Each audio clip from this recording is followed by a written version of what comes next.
MIDDLEKAUFF! Hey!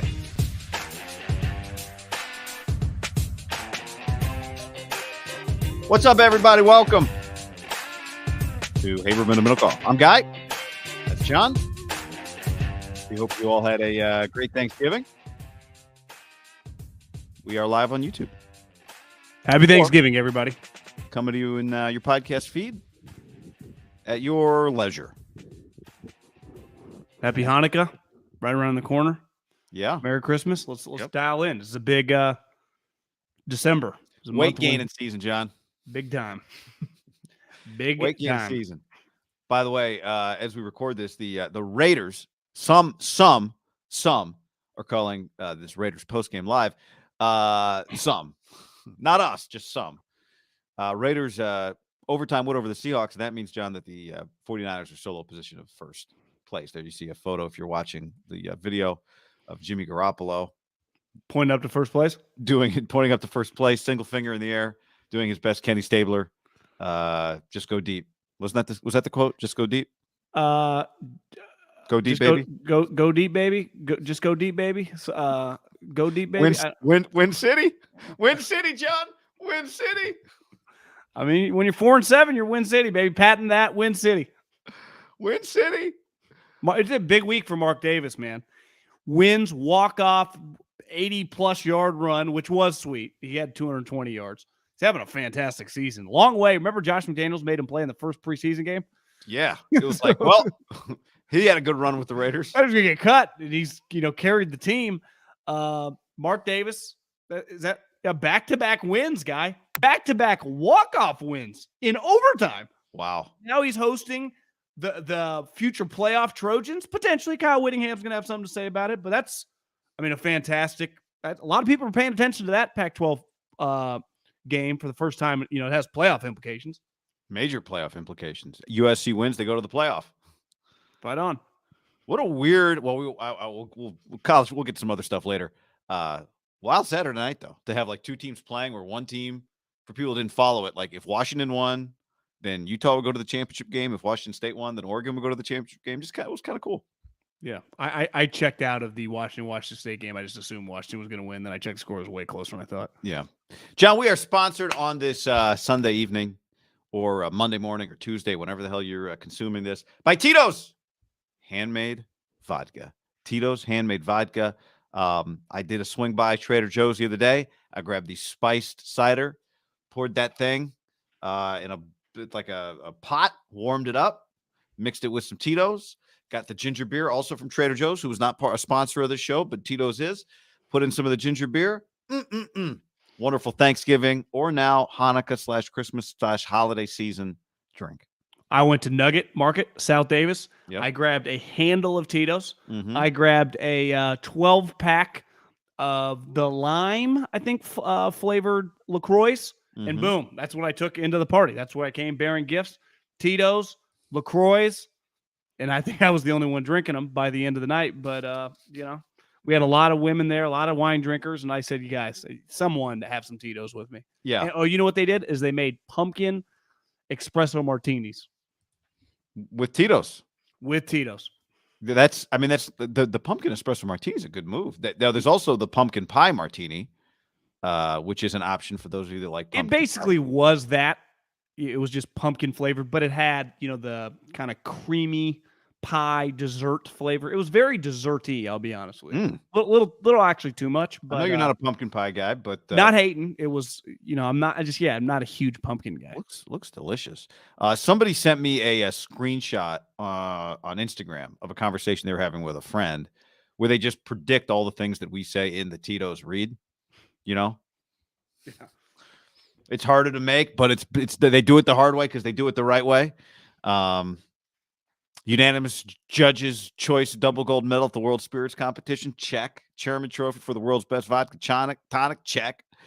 Distilled from corn and gluten-free. Tito'sVodka.com for recipes. All kinds of great stuff. Do what John did. Come bearing gifts to your next get-together. Distilled and bottled in Austin, Texas. 40% alcohol by volume, namely 80 proof. Crafted to be savored responsibly. I had the classic Tito's Mule at Red Zone. The Red Zone Bar. You remember Red Zone Bar in Fresno? It's quite a place. I remember. I've been there. Fuck yeah, I remember that bad boy. I once left Red Zone Bar. It had a different name at the time. In an ambulance, non-alcohol related incident, non-fight related incident, but not ideal. Yeah, not ideal. So it was when I went back, it was a traumatizing experience. But it was, you lived to tell about it. Yeah, I got over it with I said, give me a Tito's mule, and we're gonna take on this bad memory head on. Yeah. So exercise. We also brought to you by butcherbox.com/ham. Butcherbox.com/ham. Butcherbox.com/ham. Butcherbox.com/ham. We're starting on Monday. ButcherBox. If you're watching this thing, you're like, oh, that's free ribeyes. No, starting on Monday, it's ground beef, John. Ground beef for life. $10 off your first order. Butcherbox.com/ham. Yep. Butcherbox.com/ham. Use the code ham. Here's what you do. You go to ButcherBox. You curate a box. You either let them do it. You do it yourself. From ground beef to ribeyes to T-bones to ribs to chicken. Guy, they have it all. We love our meats. I know if you're listening, you love your meats. Mm-hmm. Go get ButcherBox. They send it to your doorstep. You don't have to go into Trader Joe's or Safeways or Albertsons or Nuggets. They send you the meat. So it doesn't get any better. You and I have been longtime partners with ButcherBox. We've used ButcherBox. We've eaten ButcherBox. And I'm a big fan, always have, and I swear by this brand. Butcherbox.com/ham. Sign up there. Our listeners get free ground beef for life, plus $10 off your first order. Ground beef for the life of your membership at butcherbox.com/ham and code ham. It's a two-parter there to claim this deal. Butcherbox.com/ham, code ham. All right, John, let's talk. 49ers gave us a lot to talk about today. The NFL, college football, gave us a lot to talk about today. Weird day for the Niners. Some injuries to get to. But at the end of it all, they won. Seahawks lost to the Raiders. Niners already had the head-to-head tiebreaker with Seattle, so they were in first place by that measure. But now they are a clear of Seattle. After starting 3-4, Niners have taken over the NFC West with 4 straight wins. Yep, and are sitting, just kind of in control, right, of that 3 seed because Tampa fucking lost today to the Cleveland Browns. Jacoby Brissett's last start. Stefanski pushes out, doesn't go for 2. Somehow they still win it in overtime. Pretty insane, but it's pretty clear whoever wins this division, we're doing this before the Eagles play, but even the Eagles have multiple more wins than the Niners. That's not even assuming that they're going to beat the Packers, who Aaron Rodgers, as a doctor told me Wednesday, a doctor in the loop, who said, you know what? My friend is the Green Bay Packers doctor. Okay. Because the elite doctors all kind of know each other. This guy's a golfer. He golfs with my brother. He said he's been telling me for a while Rodgers' thumb is all fucked up. And it kind of came out today that he can't grip it. So I would expect the Eagles to win. I don't know if the Niners can catch the Vikings, but I think it's pretty clear you win the division, which they got that 1-game cushion. They have not lost a division game. You're sitting at the 3 seed, which, I guess you probably missed the Cowboys. So you're getting like a Commanders. You're getting the Giants. Hell, you might get Seattle again. I like that group of teams that you would play as the 6-3. You would rather be the 2 because then you get to double down, right? You get 2 home games, basically. But I think it's going to be pretty tough. I'm talking about 2nd and 3rd seed. I think given where they were 3 or 4 weeks ago, being in the clear-cut 3 seed in the NFC feels pretty good. That's a home playoff game, right? Yeah. I don't think anybody should be afraid of Minnesota by any stretch of the imagination. They got Mike White and the Jets coming up. That's a tough game. Yeah, well, they've got some weird games coming up, actually. Minnesota. They've got a bunch of versions of because they play the Jets, played a bunch of weird games. They play the Lions, who will test good, played a bunch of weird games. They play the Colts, weirdos. They play the Giants, weirdos. Like they've got game. Oh, and they play the Bears at the end of the year, weirdos. They also play the Packers. So, but all that said, Rodgers and Fields could be both on IR for those games. I think there's a realistic chance at this point that Minnesota's 13-4. Yeah, it feels like 12-5 is probably at minimum what they are, and the Niners don't really feel like a 12-5 team. If they go 3-3 the rest of the way, they're 12-5. The Vikings. Yeah, I would put them at that minimum. So yeah, 13. You're right, 13 probably. 12 to 13. Which is You start 9-2. You're going to 12 minimum, right? Yeah. I'd prefer now that said, I would feel very differently about, Minnesota. Do I think the Niners ceiling is higher than the Vikings? I do. But I think playing Minnesota in Minnesota is very different than playing Minnesota at home. It's a much more challenging game to go to Minnesota. Skull, right? I mean, it's like home field advantage is going to really matter to Minnesota.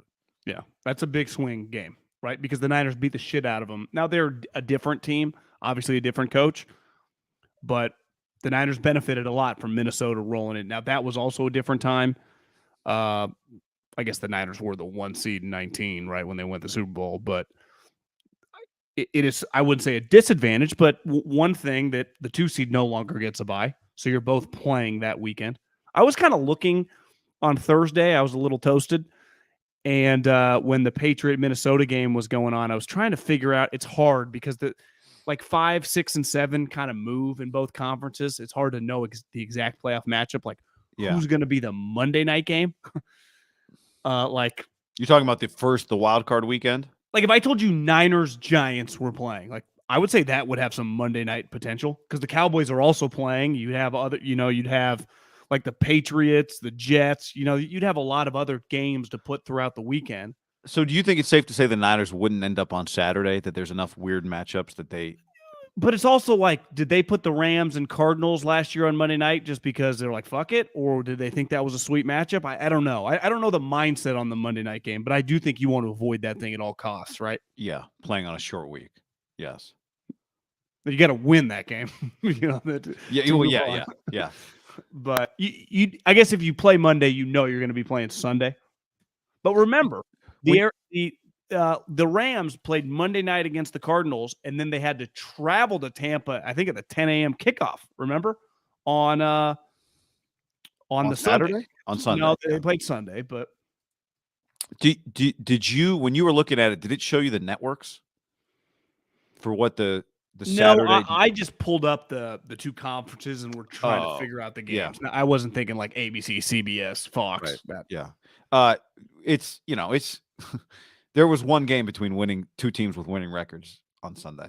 That was the Titans-Bengals game. I saw you tweet that, yeah. Well, it's like this every week. It's like 3 if you get 4 games between teams with winning records right now, I think just thinking back over I've been checking every week for 4 or 5 weeks. I think the most we've had is 4.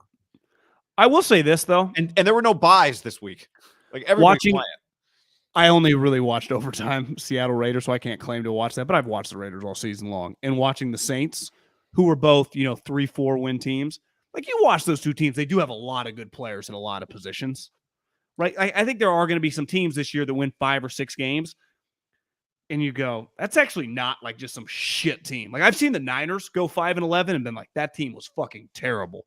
And I the Saints, they're going to win 6 games this year, and they probably go, we weren't as shitty as our record. Quarterback play, some games. Now, they don't have it's a disaster. Same with the Raiders, right? The Raiders are going to end up going at best 7-10, 6-11, and they go, God, how the fuck did that happen? It's well, you lost a lot of basically field goal games, right? 3 swing games you lost, and that's the difference of going 7-10 and 10-7 or 9-8. Joe says there's 6 games next week with teams with winning records. Yeah, my point in doing that stat is not even, I'm not saying when I wake up and I check it, all the games are going to suck today. For example, Arizona, bad record, right? They lost, crazy game, 4-8, Chargers. I knew when I checked the schedule today, that would be a game worth watching, right? But the Chargers are a good example, right? They don't count because they're 5-5. Right. But there wasn't even a game between 2 teams that are 500 today. Yeah, if I lowered the bar to 500 teams, I hear what you're saying. But whatever, I'm not saying it's not fun football. I'm just saying it's what made me think of it when you're talking about projecting the postseason. There's just not 7 quote unquote. There are years where you're there's 8 playoff teams in each division. This is not one of those years, right? Tampa Bay at 5-6 is still in first place in the South. Well, it's why my only take next week is Washington 7-5. They play the Giants twice in a row coming up. Yeah, that's going to be a big game for the Niners, obviously. But my only thing with this game was just find a way to win. Find a fucking way to win. It was going to be weird. Kyle said it on the broadcast. We didn't really practice all week. Friday was the first time we really did anything physically. just find a way to win. Because I was watching some of the Miami game. Like, they look pretty awesome. Then clearly it's just Thanksgiving week. I just give you, I don't expect perfect football because it's just, I know you gave them basically Thursday off. Guys are screwing around. The home team, it's just, you probably got family in town. You just had to win this week. Like the game they played today, defensively, they could probably hang with anybody, obviously. But like Miami's going to take a different level effort, especially from the offense. But today, to me, was just, if the score ended 9-0, 9-3, 13-10, 6, if at one point it was like, it's 13-0. If they score here and you win 13-7, it's not going to look great, on paper, but who gives a shit, right? This is not Ohio State, Michigan, where you're kind of playing for some style points too. And once you start getting blown out, like, sorry, Ohio State, we don't take you seriously anymore. Just find a way to win. And they did. And now the only thing that matters now is like, they're 7-4, which a month ago you would have been like, it's going to be kind of hard to get there. Yeah. And they got there. And they've blown out, to me, the Rams and the Cardinals. Like, we've seen it when they're rolling, they can look pretty good. Because we know their defense is hard. You're not scoring on them. It's just going to be, can their offense score points? Today, they obviously didn't. So the game, like today's game, I thought, wasn't the most exciting thing I've ever seen. No. I was pretty confident. I texted you. We can check the timestamp on the text. After the Niners recovered the fumble on the opening drive, these 3 points are going to feel good for the Niners, like sarcastically. They get the 3 points, and I've seen this game. I'd watched that game before 30 times before. I'd watched the game when the Niners were bad. I've definitely watched that game under Shanahan, where you make a couple plays and then everything kind of stalls out. And maybe part of it is what you said: short week, coming back from Mexico, that takes a lot out of you. Not just coming back from Mexico, coming back from Colorado Springs, which was, I think, a taxing trip just because it was so cold, a lot of travel. And like you said, the Thanksgiving, so that's makes it for a little bit of a different week. So it was just find a way to win. As you said to me before we started the stream, for the Niners' perspective, playing the Saints, that was good. I mean, that was, Dalton's an NFL quarterback, but he's probably the second worst quarterback that they'll face all year. And they needed that today. So I think the injury stuff, which we can get to, is a different conversation. But I'm not drawing any dramatic, conclusions about 49ers offense or who they are based on a game with the Saints. When, because by the same token, if they'd won the game 30-0, I don't think it would change anything necessarily about the way you look at them. I tend to agree. And I'm not trying to prop up the Saints because clearly they have struggled. They clearly have some pretty good players, and they got some guys back from injury. I thought their front four was they were peppering Jimmy today. Peppering Jimmy. I mean, I just saw Spencer Burford's in a walking boot. That ain't good. Those interior offensive line were getting taken to school. McGlinchey was, it must just be nice for the offensive line coach. Like, I basically just grade 4 guys. Like, even if 71 gives up a sack once in a while, it's like, I'm not blaming them. Like Michael Jordan missed some shots. I'm just judging the other 4 guys and just praying to God McGlinchey doesn't get someone killed, which I'm pretty sure he had a bad holding or something today. But Jimmy almost got his knee. I mean, oh my God, Jimmy a couple times got crushed. But like Olave's pretty interesting player. Obviously, Alvin Kamara's pretty good. Shaheen's not terrible. Like that the majority of that roster. Dennis Allen sucks, okay? Dennis Allen stinks. If you give Sean Payton that team, even with their quarterback situation, like, they're not 4-8. Now, they're not 8-4, but they're probably 500 team. They're competitive. Hell, you might lose that game. Like, remember last year going into that Week 18 game? It's like, well, you either, if the Saints win, you better win to get in. If they lose, it doesn't matter. And what'd they do? They blew out the Falcons. Like, Sean Payton's a $15 to $20 million coach for a reason. Dennis Allen's a DC. And the Niners, give them credit, they took advantage of playing a DC, right? Ultimately, you're playing a team that, I heard someone say this, maybe it was Carissa Thompson, that, remember when they blew out the Raiders? Vaguely. The Saints, 24-0. Yeah. Yeah, and the Raiders, I'm remember pretty sure, only got past the 50-yard line with 3 minutes left. Mm-hmm. Sean Payton gave the team a pregame speech. Or like the night before, I think he talked to the team.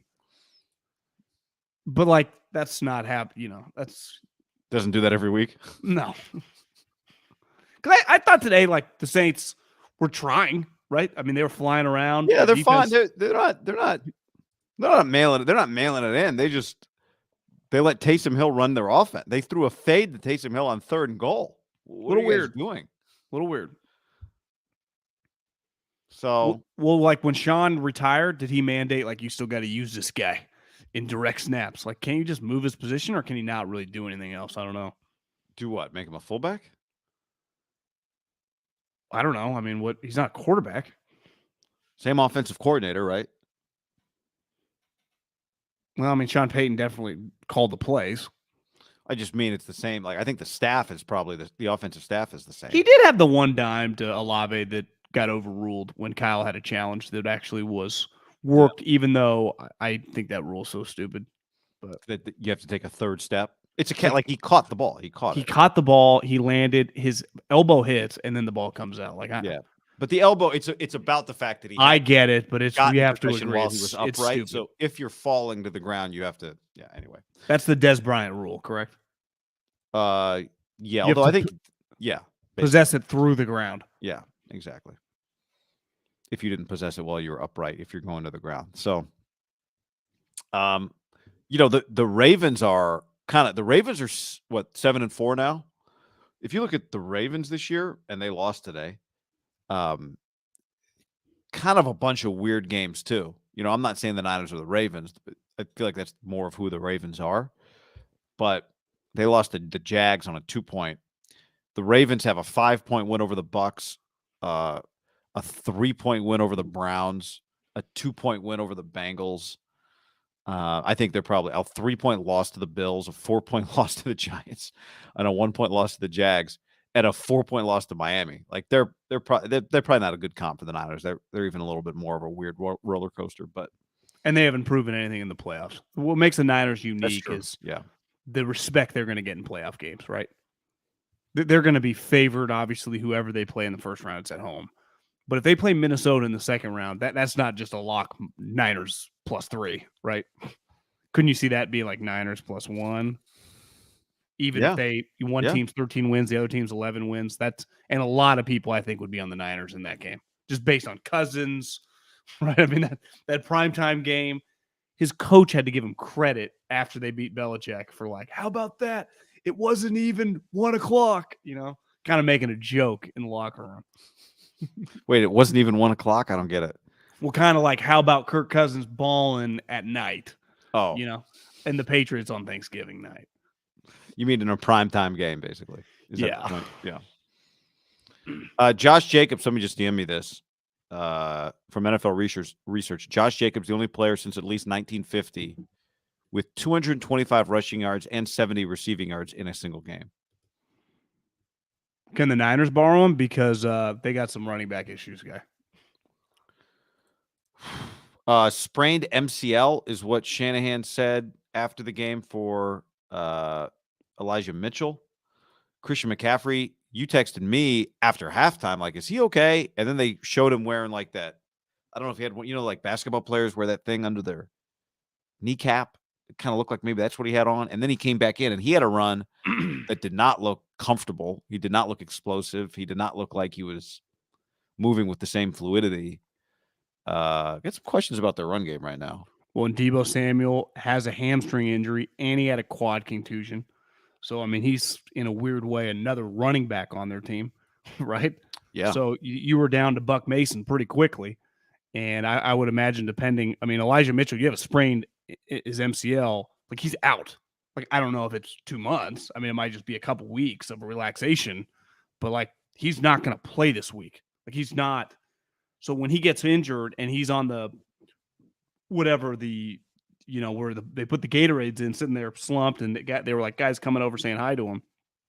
It's because he knows, like, I'm done for a while. Who knows the severity of it, but like, so he's gone. He's out. Other knee. And now they're depending on Christian McCaffrey, who's also got some knee irritation. Yeah, the other knee. Other knee, Mitchell. Yeah. But I'm just saying, like, no, I know. He's not available coming up against Miami, against Tampa, against the Commanders, against Seattle. Like, who knows? Like, I would say at minimum he's missing a couple games. And McCaffrey, to me, was kind of concerning. today, he just didn't quite look as quick. Is it because his knee's irritated? What does that even mean? That's kind of scary. I'd rather just at least Debo like coming in is like his hamstring's tight, and early on you could just I get it, like I can deal with it.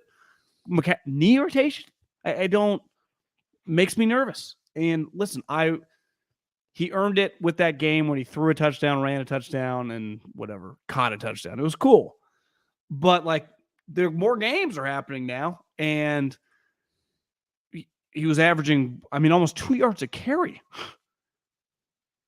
There's not much. Now, you could argue today it was hard to run against. Maybe that's why they were throwing all the time, like from a game plan standpoint. And he is very useful in the passing game for them, right?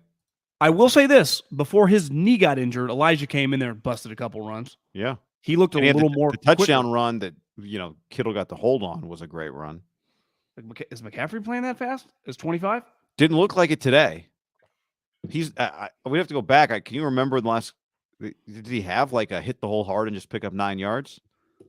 Elijah Mitchell's a really good player. That's a big loss. Now, I said this earlier, and I know a lot of people like, well, if he can't do it, he can't do it. The reason you pay these coaches so much fucking money, this guy's from LSU. He's been basically not dressing for all season since, I don't know, week one or two. He hasn't played. Like, hopefully he's improved. And he's got to be ready to go because you drafted this guy. This guy wasn't a 6th round pick. I'm talking about Ty Davis Price. Yeah. Like they might need something out of him because one thing they kind of lack, McCaffrey runs hard. Like Mitchell's just goes, know. He's explosive. And Ty Davis Price, Mason today was running hard. They need guys that run hard. So I think Ty Davis Price is going to get some looks this week in practice. How would he not? How would he not? Also, bad news, John. Raheem Mostert is hurt. Did not play today, and Jeff Wilson Jr. got hurt today. So the Niners are really thin at the position. Actually, that's not terrible for the Niners playing the Dolphins coming up. And this is where, and Kyle said this when they did it. He said it was hard, but I had to be like, I understood talking to the front office about short-term and long-term. But you were the biggest advocate of like, this is borderline nuts when you factor in the injury history of these guys. Yeah, and I didn't like trading them. Because it goes a couple weeks, you're like, holy shit, this 1-2 combo, best 1-2 combo in the league. And then boom, today it's like by the end of the game, one guy's out for the foreseeable future, and the other guy clearly ain't right. And an undrafted free agent's getting the carries. And my gut says that on that pitch play late in the game when they were trying to run up the clock, and McCaffrey looked like he was running like me or you, I would be stunned if Anthony Lynn, like, hey guys, we got to get this guy out of the game. Yeah. This is not safe. Let's just live to play another week and see if we can get him. Put the little guy in there, and he came in and he ran hard. He finished out the game. But McCaffrey was running on fumes on that knee clearly, which is – and maybe it's just as simple as like something's off, not stable. It happens a lot. That's not simple. What does that mean? Well, I just mean like he's uncomfortable. It's sometimes in practice you get to kind of run it out. Like in a game, it's just – get back there, 27, and then you call the play, and then you hand it off. It's like, fuck, I'm not even that confident in this thing right now. Right. No, it was a little, now you take every opponent, you give them the respect that an opponent is due. But you and I early in the game, I'm like, God, if Debo's got a hammy, do you need to be riding him the way it looked like they were trying to ride him early on, running the football? Now he made some great plays, and maybe Debo just, maybe it's not going to get any worse and Debo can just play through it. I don't know if it was the hammy or did he bang knees with somebody that had him down in the end zone. Whatever it was, I thought Debo actually put together a pretty good performance today, considering his physical condition. But for anyone that didn't see the play we're talking about, I don't have the exact time on it, but late in the game, the last McCaffrey carry, it just looked uneasy. It just looked like he didn't trust it and he didn't quite know what to do, and it looked slow. Steps looked little. Steps. They were very choppy steps. So Jordan Mason came in and in 5 carries had 7 less yards than McCaffrey today. Now it was toward the end of the game. Maybe they were gassed, but I also think, to be fair, like Christian, he makes 1 or 2 catches a game that is just a bailout for Jimmy, and is the reason that Juwan Jennings has 6 catches because he's out there with Ayuk and Debo and Kittle and McCaffrey, that type of thing. It's probably a contributing factor. But yeah, I mean, you traded what you traded for Christian. You want to be a game breaker, like he's been at times. So he was wide open on the one play where he went to Jennings. Jennings got stuffed to the was one. that going to be a touchdown? Well, I mean, they didn't show a replay where you could see the other side on the back of the end zone, but Mark Sanchez claimed that there wasn't a soul over there. He was wide open. I wonder if the first look is Jennings against that corner that they thought like he could just physically man him right at the 1 yard line. Just a good tackle. Oh, wait, I'm sorry. You're talking about the play where Jimmy never looked at him? I'm talking about the play where he just comes out of the backfield. He would have walked in the end zone, and they don't really show a great angle, but Sanchez was like, there wasn't anyone over there. But he goes to Jennings, who physically, I mean, I'd like his chances to kind of just gain a yard against a corner, but he didn't. Why wasn't that route into the end zone would be a question. I thought you were talking about the play where in the second quarter, McCaffrey beats Honey Badger down the sideline, and Jimmy overthrows him by 12 feet. He overthrew him by 4 yards. Wasn't even close. Touchdown. That's when we talk about, we're getting these arguments about Garoppolo's ability to throw the deep ball. And it's like you saw the like fake bootleg where he stops and just fires the ball over the middle to Ayuk. That's not the play I'm talking about. I'm talking about over the top throws that require touch. He does not. It's just there are things Jimmy does well. I'm not harping on, whatever. This is just part of the deal. That is one of his weaknesses is he does not throw that ball well. Should he install the car lollipop? Because you basically either hit the guy or it's so underthrown that it creates a PI because the DB just wipes out the offensive player. Maybe the lollipop, unless it's way down the middle of the field, on the corners doesn't end up in that many interceptions. Well, didn't he throw? Was it the Tennessee game? What? No, he missed. There was the game this year. Oh, was it Croft where he just threw like the? Yes. Where he just stopped. Like it's not going to be a touchdown, but it's also not going to be an incompletion. Feels like when he throws it to try and be a touchdown, it's just not getting caught. I think he needs to implement the lollipop. And that would have been, McCaffrey with a good throw. McCaffrey again. I don't know where the safety was. Well, the safety was kind of coming, might still tackle him, but that's he cuts it back 35. Yeah, exactly? Maybe cuts it back. Maybe does a little 360. That's pre-knee irritation. Yeah, that's when he looked good. So, but you're right. I do think it's almost kind of underrated when you see Mitchell run. You go, holy smokes! Like this is a number one running back. Here's the problem. Has he already established now through 2 years that like you just can't pencil him in as your starting running back all season? Oh yeah. But I mean, yes. They've already taken that tactic in right because they keep drafting guys and trading for guys. So it's not like they don't think like that. But my point is guys like him are often the worst in the sense that you go, God, if we just keep him on the field, he's so good. So you just keep holding out hope. Now, luckily, you're not paying him any money, right? He's a 6th-round pick, but goddamn, that really stinks. Like that to me is a pretty big loss. Yeah, he missed 6 games last year, and what's he played in? 3 games this year. When it's all said and done, he'll play in 6 games this year, maybe. Not ideal. No. On the stream, John, comment from Lucas. The Rams might genuinely give the Lions a top 3 pick. Yes, they might. We got some other stuff to get to, but I do think this is one of the fun topics of the week. Right now, after this past Sunday of football, the Lions are drafting 3rd with the Rams pick because the Rams are 3-8. And the Seahawks are drafting 4th with Denver's pick because Denver's 3-8. And Philly's drafting 7th with New Orleans' pick. So you have 3 teams in the top 10 who have better records than the teams whose top 10 pick they have. Think about that. Denver's might be just as bad as the Rams, even though in theory it doesn't feel like they should be, but they are. Like they're bad. They're fucked. That's a fun. It's gonna be a fun draft for those 2 teams. They struck oil. The thing with the Rams is like you watch them, you go, how are they gonna win? What games are they winning? Any game? Are they gonna win at all? No. Down the stretch, right? So if you're Detroit, you're just ideally for you, if you're Detroit, you got you like, Houston ahead of them could draft a quarterback. Do you think Houston takes a quarterback number 1 overall this year? Yes, I do. Okay.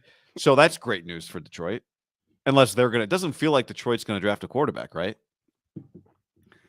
I mean, I could see them really liking Will Levis. Tough, get him at physical 12? guy. Yeah, I guess you got 2 picks. You could use one on quarterback. I think they would take a quarterback really high. With the and then you could use the that first pick? Yes. Because my point being, like, I wondered you end up in a spot where you can take the best non-quarterback available, right? Like, I don't know if you could be bad enough to get, if the Rams are going to be bad enough for you to get Will Anderson, but you just took Aiden Hutchinson. You have this other pick. I think if you really like one of the quarterbacks, I think you just take him there. Again, you got to really like him. We'll see how it all shakes out because it does feel like there's just Bryce, who's awesome. Now he's small, but how does he not end up going number 1 if you're the Houston Texans? It's just an easy one. yeah. And then Will Levis. I mean, CJ Stroud's came fucking back to earth. Yeah, I mean, it's pretty crazy this year. There's really no competition for Caleb Williams. He's just going to go win the Heisman Trophy. Yeah. I mean, they'd send Bryce probably to the. Yeah, you got to send somebody else. I think Bryce Young's had a pretty remarkable. Oh, yes, season. absolutely. I think you just send those two. I saw someone's like, I know he got hurt, but he had a pretty incredible season too. It would be Hendon Hooker just out of respect. You just send him too. Blake Corum, out of respect. Problem is the other guy started running the ball pretty good. Like that unit was whatever the award goes, the best offensive Joe line Moore unit. Award. Yeah, they won it last year. They're clearly one of the best again this year. Yeah, they're these finalists. Random other dudes that Harbaugh grabbed and threw in front of Rinaldi ran for like 2 bills. So I don't know. I like Blake a lot. He's a good player, but I just saw the other guys running right down their throat too. I would just send 5 guys every year. They don't do it that way. But all right, more stuff to get to before we do, John. Let's tell the people about our friends at TommyJohn.com/ham. Welcome to the pod. I got a bunch of Tommy John stuff sent to me, as did you. And then I realized, wait, I already have a bunch of Tommy John stuff. I wore some Tommy John underwear on Friday, actually, John. Tommy John Cyber Monday sale is on right now. Get 33% off everything plus free shipping at TommyJohn.com/ham. It's one of Tommy John's biggest sales of the year. I got a half zip. I got a jogger. I got some underwear. It's fantastic quality, feels cozy, fits well. TommyJohn.com/ham. You know what I thought before we got linked up with them is they just did underwear. I was like, Tommy John underwear. Mm-hmm. And then they sent us joggers. They sent us half zips. I was like, they got incredible, comfortable stuff. Tommy John for the win. And can't recommend it enough. And like you said, shop Tommy John's Cyber Monday sale now. Get 30% off everything. Guy and I, half zips, joggers, plus free shipping. So you get 30% off everything plus free shipping at TommyJohn.com/HAM. It's one of Tommy John's biggest sales of the year. 30% off everything plus free shipping. How do you beat that? At TommyJohn.com/ham. See site for details. Oh, by the way, John, you maybe get a jump on some holiday gifting too. Great stocking stuffers, and actually better than stocking stuffers, just some great gifts. TommyJohn.com/ham. 33% off everything plus free shipping. TommyJohn.com/ham. Oh, so here we are halfway, not halfway, but shutout. D'Amico game. Say what you want about the Saints offense, and it's lacking, but that was an incredible game. That game, the Niners created plays that created a shutout, including the goal line fumble by Hufanga, who was flying all over the place. Fred Warner was flying all over the place. I just typed in 49ers defense. Yeah. And here's something that came up. 4 straight games with second half shutouts. You didn't just say that, did you? No, it's a great stat. 4 straight games with second half shutouts. 94 straight game minutes of shutout defense. Wow. Right now, it's, to me, their defensive line, in a weird way, it gets so much credit. Like when people talk about it that aren't just immersed in it, it's not as good as it's been. It's just, they're missing guys, right? They're just 97, and then they got a lot of random guys. Armstead's nowhere to be found. Sampson's now been banged up for a couple weeks.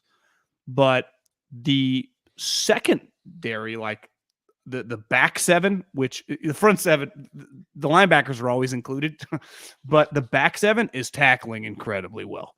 Yeah. And Hufanga, is basically like a third linebacker on the field. I mean, he just such a sure tackler right now. So Fred Warner does not miss a tackle. Greenlaw's been fantastic. And then Hufanga basically is like the third of those guys. And then their DBs just don't really get smoked. And even if they do give up a play, like the guys get tackled pretty quickly. There just aren't. You watch football all Saturday. Saturday's way worse than Sunday. But even Sunday, like you just see blown coverages and easy 50, 60-yard plays. That just is the Niners just do not give up explosive plays. Today they did on the one. They got bailed out by the challenge because he, I guess, technically fumbled, but we all know he didn't really. But that just doesn't happen to him very often. And it's going to be, honestly, this week's going to be fun because those fucking guys fly around. Tua throwing bombs. Mike's obviously not that long with D'Amico, but like went against D'Amico for a year in practice when he was the defensive coordinator and just knows the personnel. Like, this is going to be a big, big test. And ultimately, like, their skill guys scare me more than Tua. But it's a big week for Kaceric's boys. Like, need a little more pressure than they got today. Yeah. I thought they got close a lot. They did not get home a lot. And I thought Dalton actually operated in the pocket pretty well in terms of just knowing when to get rid of the ball. And then a couple times I thought they got a little unlucky. There are a couple times not like 3 Niners defenders would end up on top of each other, losing contain, John. And Dalton could just find a little way to leak out of the pocket. But yeah, I think Tua can just make more plays. A, and B, their guys are just harder to cover for a long period of time. So you do have to get home. Now, I haven't dived into the Dolphins game today. I did see they're a little beat up on their offensive line, I think. So that'll be something to watch for this week, Miami. But I don't know. You just know. You shouldn't. There's also a separate conversation, which is you shouldn't have to hold a team to 10 points to win, right? Do you think Fred Warner should be the defensive player of the year discussion? Because he's not really, but he's clearly one of the best defensive players. But it's pretty clear. It's like Micah Parsons feels like he's the leader in the clubhouse. Bosa's definitely in the conversation. I'd say I watched some clips of Myles Garrett today. He crushed Brady on one. His team's so shitty. I just don't think he can win it. I think he had 2 sacks today, Myles Garrett. I mean, you watch him, you go, Jesus Christ, take this guy on my squad. Yeah. But Fred, every time they play, he's a top 2 or 3 player on the field. I mean, he's killing people. Was that a joke? I'm just looking at the odds. Matthew Judon. Yeah, I mean, I hadn't really thought of it because it feels like everybody universally accepted that Fred Warner is one of the best linebacker in the league. You remember that? Where it was like everybody, like 2 years ago, everyone's like, best linebacker in the league. Tony Romo saying it, just everybody saying it. Remember Rodgers? I think it was the year after that they had beat him, and they hit Devontae on that one to win the walk-off field goal. Or hell, shit, it might have been last year. On the week 3, went up to him and tapped him on the butt and was like, "You're the best linebacker in the league." Yeah. Then he felt like kind of had a down year. Maybe that was 2 years ago. And then, yeah. And then last year, but you're right. When you watch him every week, he makes plays every single week. Fundamental plays he makes. Doesn't feel like he ends up downfield, like up the seam in coverage much. It's like that no one even bothers. But how about his end zone PBU today? He has multiple PBUs. He's in the backfield a ton. Creates turnovers, is around turnovers. Yeah, you're right. He's playing like he does look like I hadn't watched him that way this year, but you do watch him and go. One scouting term I used to type in for linebackers that were good at blitzing, their burst to close. When he is untouched or they have a good some action up front and the blitzer, he covers ground like Bowman and Willis did. He is on the quarterback so fucking fast, it's stupid. It's like he's shot out of a cannon. Yeah. Burst to close. And he closes that fucking thing fast. Like, who's also great? Hufanga on a screen when Hufanga when he reads the play right is as fast as anybody, it feels like. Well, I would say his ability in a scouting term would be to trigger on the ball is second to none right now in the NFL from a DB standpoint. He plays. I bet he's getting a lot of respect in the old school, guys that played in the 90s or 2000s that are just at their house texting their buddies over a cocktail in their big mansion somewhere. They're last year they played was 0-2, and they're just watching Niners play and they're texting their other defensive buddies that they played on units with I fucking love this Hufanga guy, man. This league's gone soft, but this guy could have played with us. I just pulled up. I don't. He actually led the team in tackles today. Hufanga did. Did he? Yeah. He had 6 solo tackles, guy. Wow. Which is pretty damn good. But like I said, he does not miss tackles in space. How often does Hufanga in a one-on-one position? To me, what makes him unique as a hitter, like to me, like the Fred Warners, Luke Kuechly's, Bowman's, Willis's, most linebackers that are really physical that KO you are also just fantastic, like open field tacklers. It's just they get paid to tackle. Sometimes safeties and DBs that are big hitters, it's like, sometimes they just fly with their shoulders, and if the dude stops, he just come flying by. For a big hitter, he actually is very under control, I feel like, in space. Well, is he as big of a hitter as his hair makes you think he is? Yeah, I mean, he's not John Lynch or, yeah, for sure. He's not actually KOing guy. But I think because a couple times he's been in positions where the flags come out, I wonder if he kind of scales it back a little more than you realize. Yeah. I just pulled up, I just went to PFF, pulled up the tackling grades. Whatever you think of that, but I've never spent much time looking at their tackling grades. I tend to use it more for just like raw numbers, like how many pressures does a quarterback under whatever. Number 1 tackling grade in the league, Tayshaun Gibson, then Bobby Wagner, then Nick Bolton from the Chiefs, then then Mooney Ward. Those are the top 4. Julian Blackmon of the Colts, Jamal Dean, corner from Tampa, Winfield, corner from Tampa.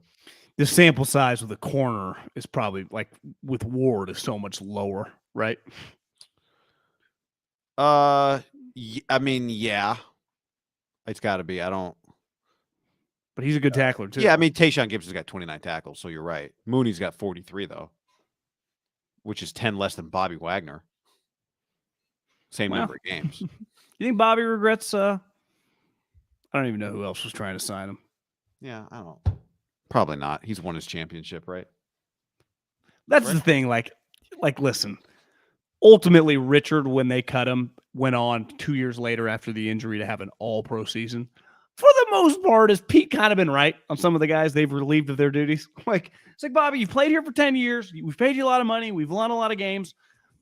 We think your arrow's going the wrong way. So we're going to cut you. Just would have been, but everything you just said, they didn't say any of that. They just didn't text. Well, yeah, they didn't communicate it right. That was the problem.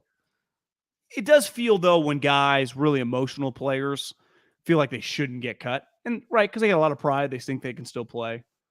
No, the right move was to cut you. John should have just called you first, for sure. Which 100, I'm not disputing that. That's actually pretty embarrassing. Because, like, well, he doesn't even have an agent to call. So you actually called Rap Sheet first? Like, come on, guys. Let's be better. A couple PIs on the Niners defensively, but I don't know. I thought some of them were. If I might make myself a DB coach, John, just travel the world and tell guys, just don't do the hand gesture where you put your hands up right away while you're wearing white gloves and the ref can just see your hands go up. Shit happens. I don't know. There's pass interferences occur. It's really impressive in 1 year how they've gone from being a liability downfield in coverage to being fine. I would say Lenore is dramatically improved, clearly. Right? I mean, he's a serviceable player. Safety play is a lot better than last year, and Hufanga's gotten better. And they've added Ward. So their defensive backfield is just – and this is part of the deal when you draft a player. And listen, like people like, well, you got to give him time whenever you're being critical of a player, which is true. But when a young player is struggling, especially a rookie, if he's on the Lions or the Jags, whatever, we're not talking about the Lions or the Jags. We're talking about a team that's trying to win playoff games. So it's like, Ambry Thomas or Lenore, like this is a problem. But that doesn't mean like over the offseason they won't be much better next year. But the Niners had to use those guys last year.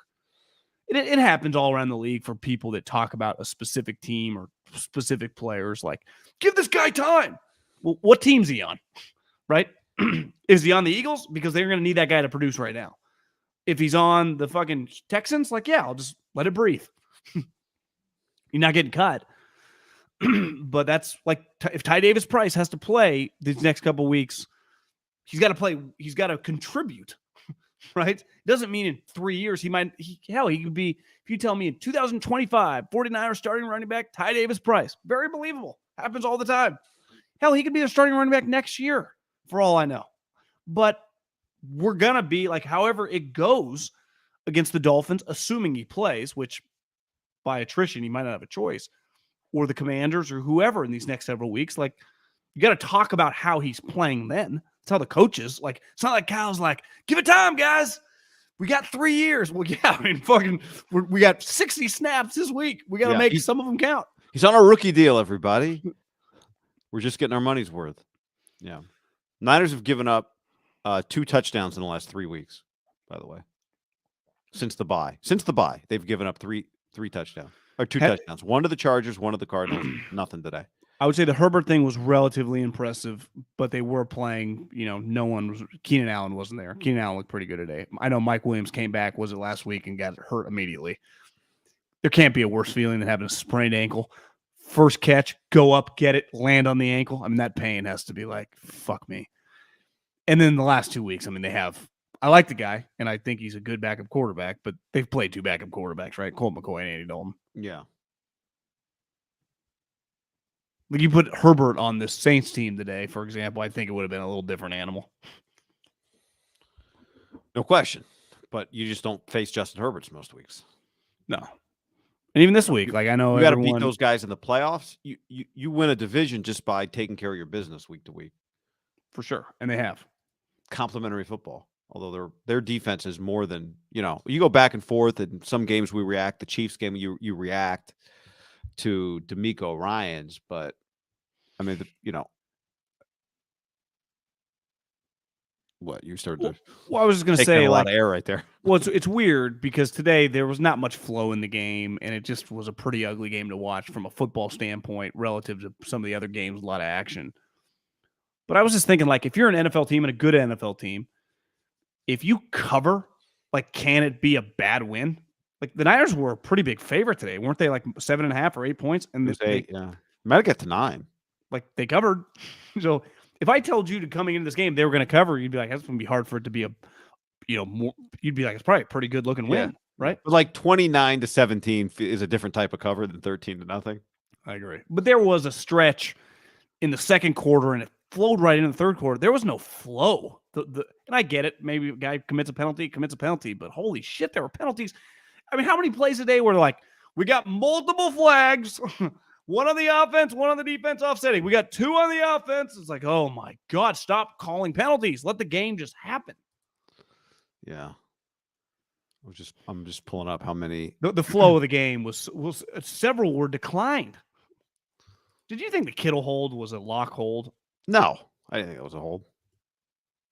Then there were back-to-back penalties where Kyle loses his shit on that one. Yeah. Then the Saints commit one 2-3 plays later. Dennis is doing the same thing. Kyle, what the fuck? Like, was that the PI? Yeah. Kind of weak call. Terrible. Jimmy Garoppolo, 3rd time this year he's gone over 30 pass attempts. He did have one game with exactly 30 pass attempts. But 3rd time he's gone over 30 pass attempts, and going over 30 pass attempts so far this year not been a great sign for the 49ers. Coming into the Saints game, they were 0-2 in which games in which Garoppolo had to go over 30. He had 37 pass attempts against Kansas City in a 21-point loss, and he had 41 pass attempts to against Atlanta in a 14-point loss. So today, 37 pass attempts, a lot of pass attempts to score 13 points. And it's historically not the 49ers recipe, but I don't know. Maybe they just felt like they just weren't going to be, maybe they came in with a lot of respect for the Saints run defense and did not feel like they were going to be able to run the ball on Sunday, because it did seem like it was part of their plan. It did not feel like it was a reaction to the game so much as it was part of their plan to throw the ball a lot. Well, I think early on in the game, you could tell it was going to be hard to run the ball. So you spread them out a little bit. Like, to me, part of the problem was not, me, I'm cool with, I would spread the fucking teams out. I don't care who you're playing, because your advantage, when your 4th receiving option is number 15, like, you have advantages. 11 is really good. I mean, Brandon Ayuk is a high-end player right now. I'd say he's better than the numbers every week at this point, right? He doesn't get the ball for as good as he is. I don't think. I totally agree. And I have no problem doing that. Their problem today is the Saints defensive line was getting after their offensive line's ass. It felt like those defensive tackles they were causing a lot of havoc inside because they were coming right on Jimmy's face. Jimmy was getting peppered. Yeah. I thought about halfway through the game, like, God, Jimmy's taking some hits. Is Jimmy going to die? That face Jimmy made when he rolled out and 97 leaped, which you got to call the penalty, but the guy's 350 pounds or whatever in the middle of the air. Like, supposed to fly away. Like, I feel somewhat sympathy for, like, there's nothing he can really do. Do you think he was holding his knee as much as just the power of the helmet hitting his shin? Can you imagine? Have you ever bumped in a shin in a wall? Can you imagine the pain? Oh, I mean, maybe Bull. I think it's part of it's you're probably just scared, right? You just know the force of what just happened could have been really bad, and you're unsure of how bad it is. Yeah, luckily it connected in the air, right? Not like with his knee in the ground, because his knee's in the ground, it's over. Yeah, that's a good point. That's a good point. I immediately started thinking about if you are a big, stretching guy, you immediately thank your trainer for stretching you on a play like that, for maybe making sure that your knee doesn't just snap sideways. Because you start wondering, like, how long till Trey can, especially just for the game. Part of it was just the game. Like, if Brock Purdy has to come into this game, Jimmy threw almost a pick six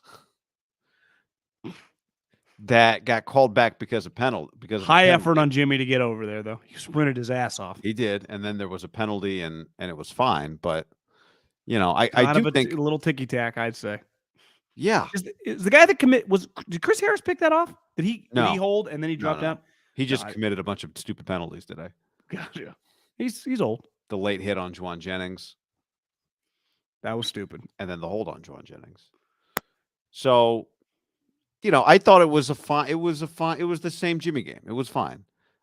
He pick six is worse passing along. A guy hit a guy in stride. You're right. You've kind of avoided that play. Now you had the that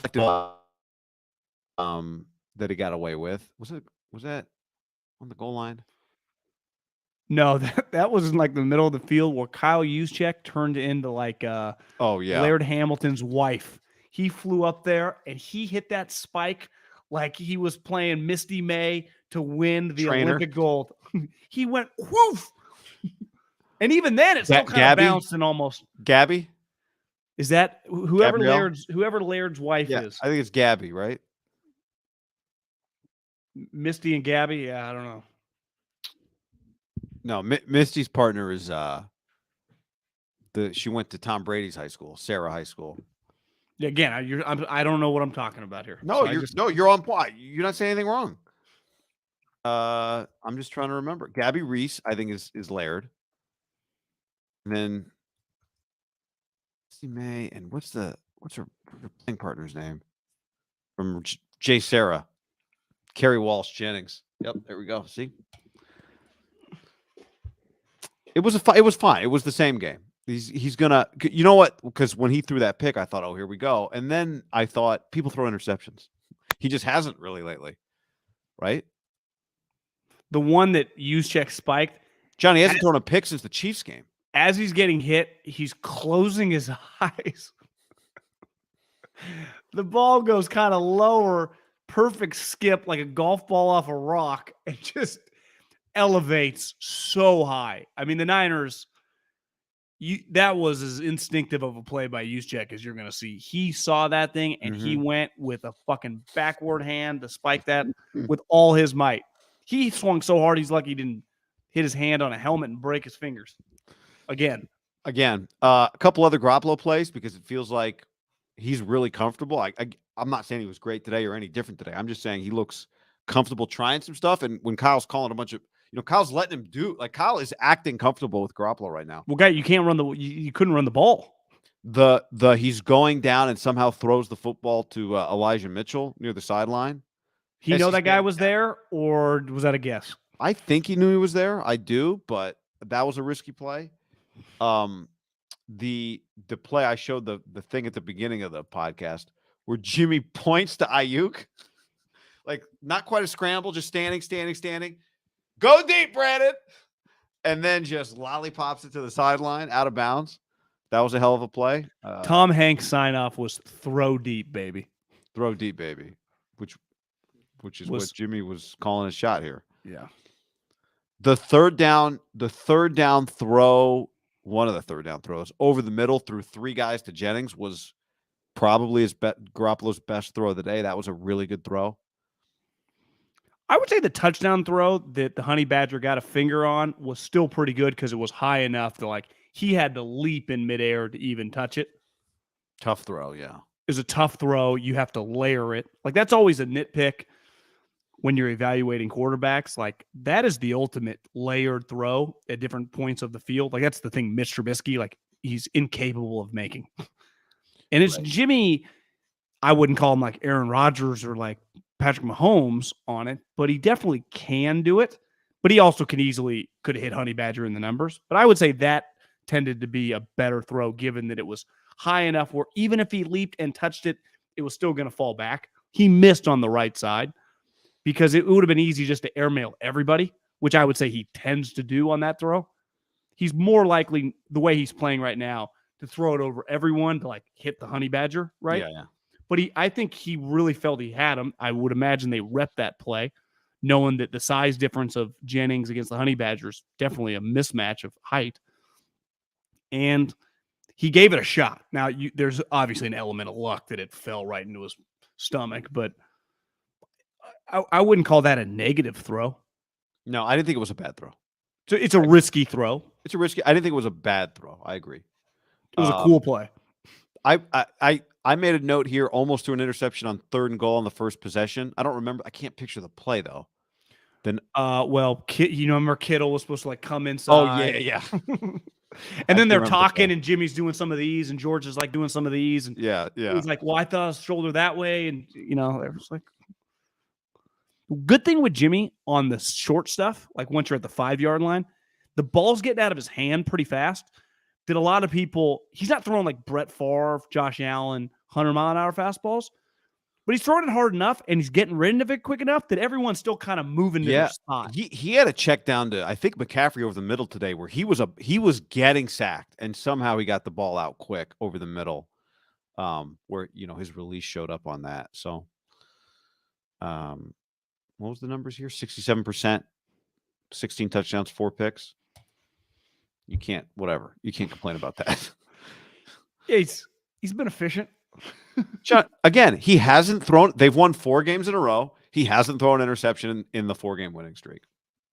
I'm not going to overly simplify it, but it feels like guy's on pace for about 26-ish, 26-7, and with 66%. Like that's pretty good. I don't know. Yeah. You think 26 is pretty high? Can you get to 10? I think 26 is high because he's at what I say he's at 15. How many games? They got 11, so they got 6 more. Does he have 9 more touchdowns in him? Yeah. What did you think it was designed that he ran the ball on 4th down and goal? No, what I think is, I think on some of those plays, unless it's a design thing like there is a Jennings, probably a quick hitter. Jimmy doesn't see it or is comfortable pulling the trigger, looks, sees a little daylight, and thinks he can get it. And as most average NFL athletes at quarterback realize fast, that whole fucking comes to a close quick, right? I bet when he looks, he's like, I think I get this. And then all of a sudden, one dude sheds, and it's like, there is no daylight.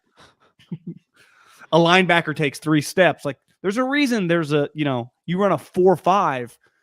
Well, you're not that much slower at 4.6. Like, you're covering a lot of ground. And also, you need to pick up 2 or 3 yards, but you got to run 5 yards to get to the point where you're 3 yards away, right? It's a long way to go. Yeah. And your momentum's going back, then you go forward. I think he's kind of got it before. I think he got ambitious there. Maybe you saw the Darnold play earlier in the day when he rolled in. He was hoping he could just do like a barrel roll.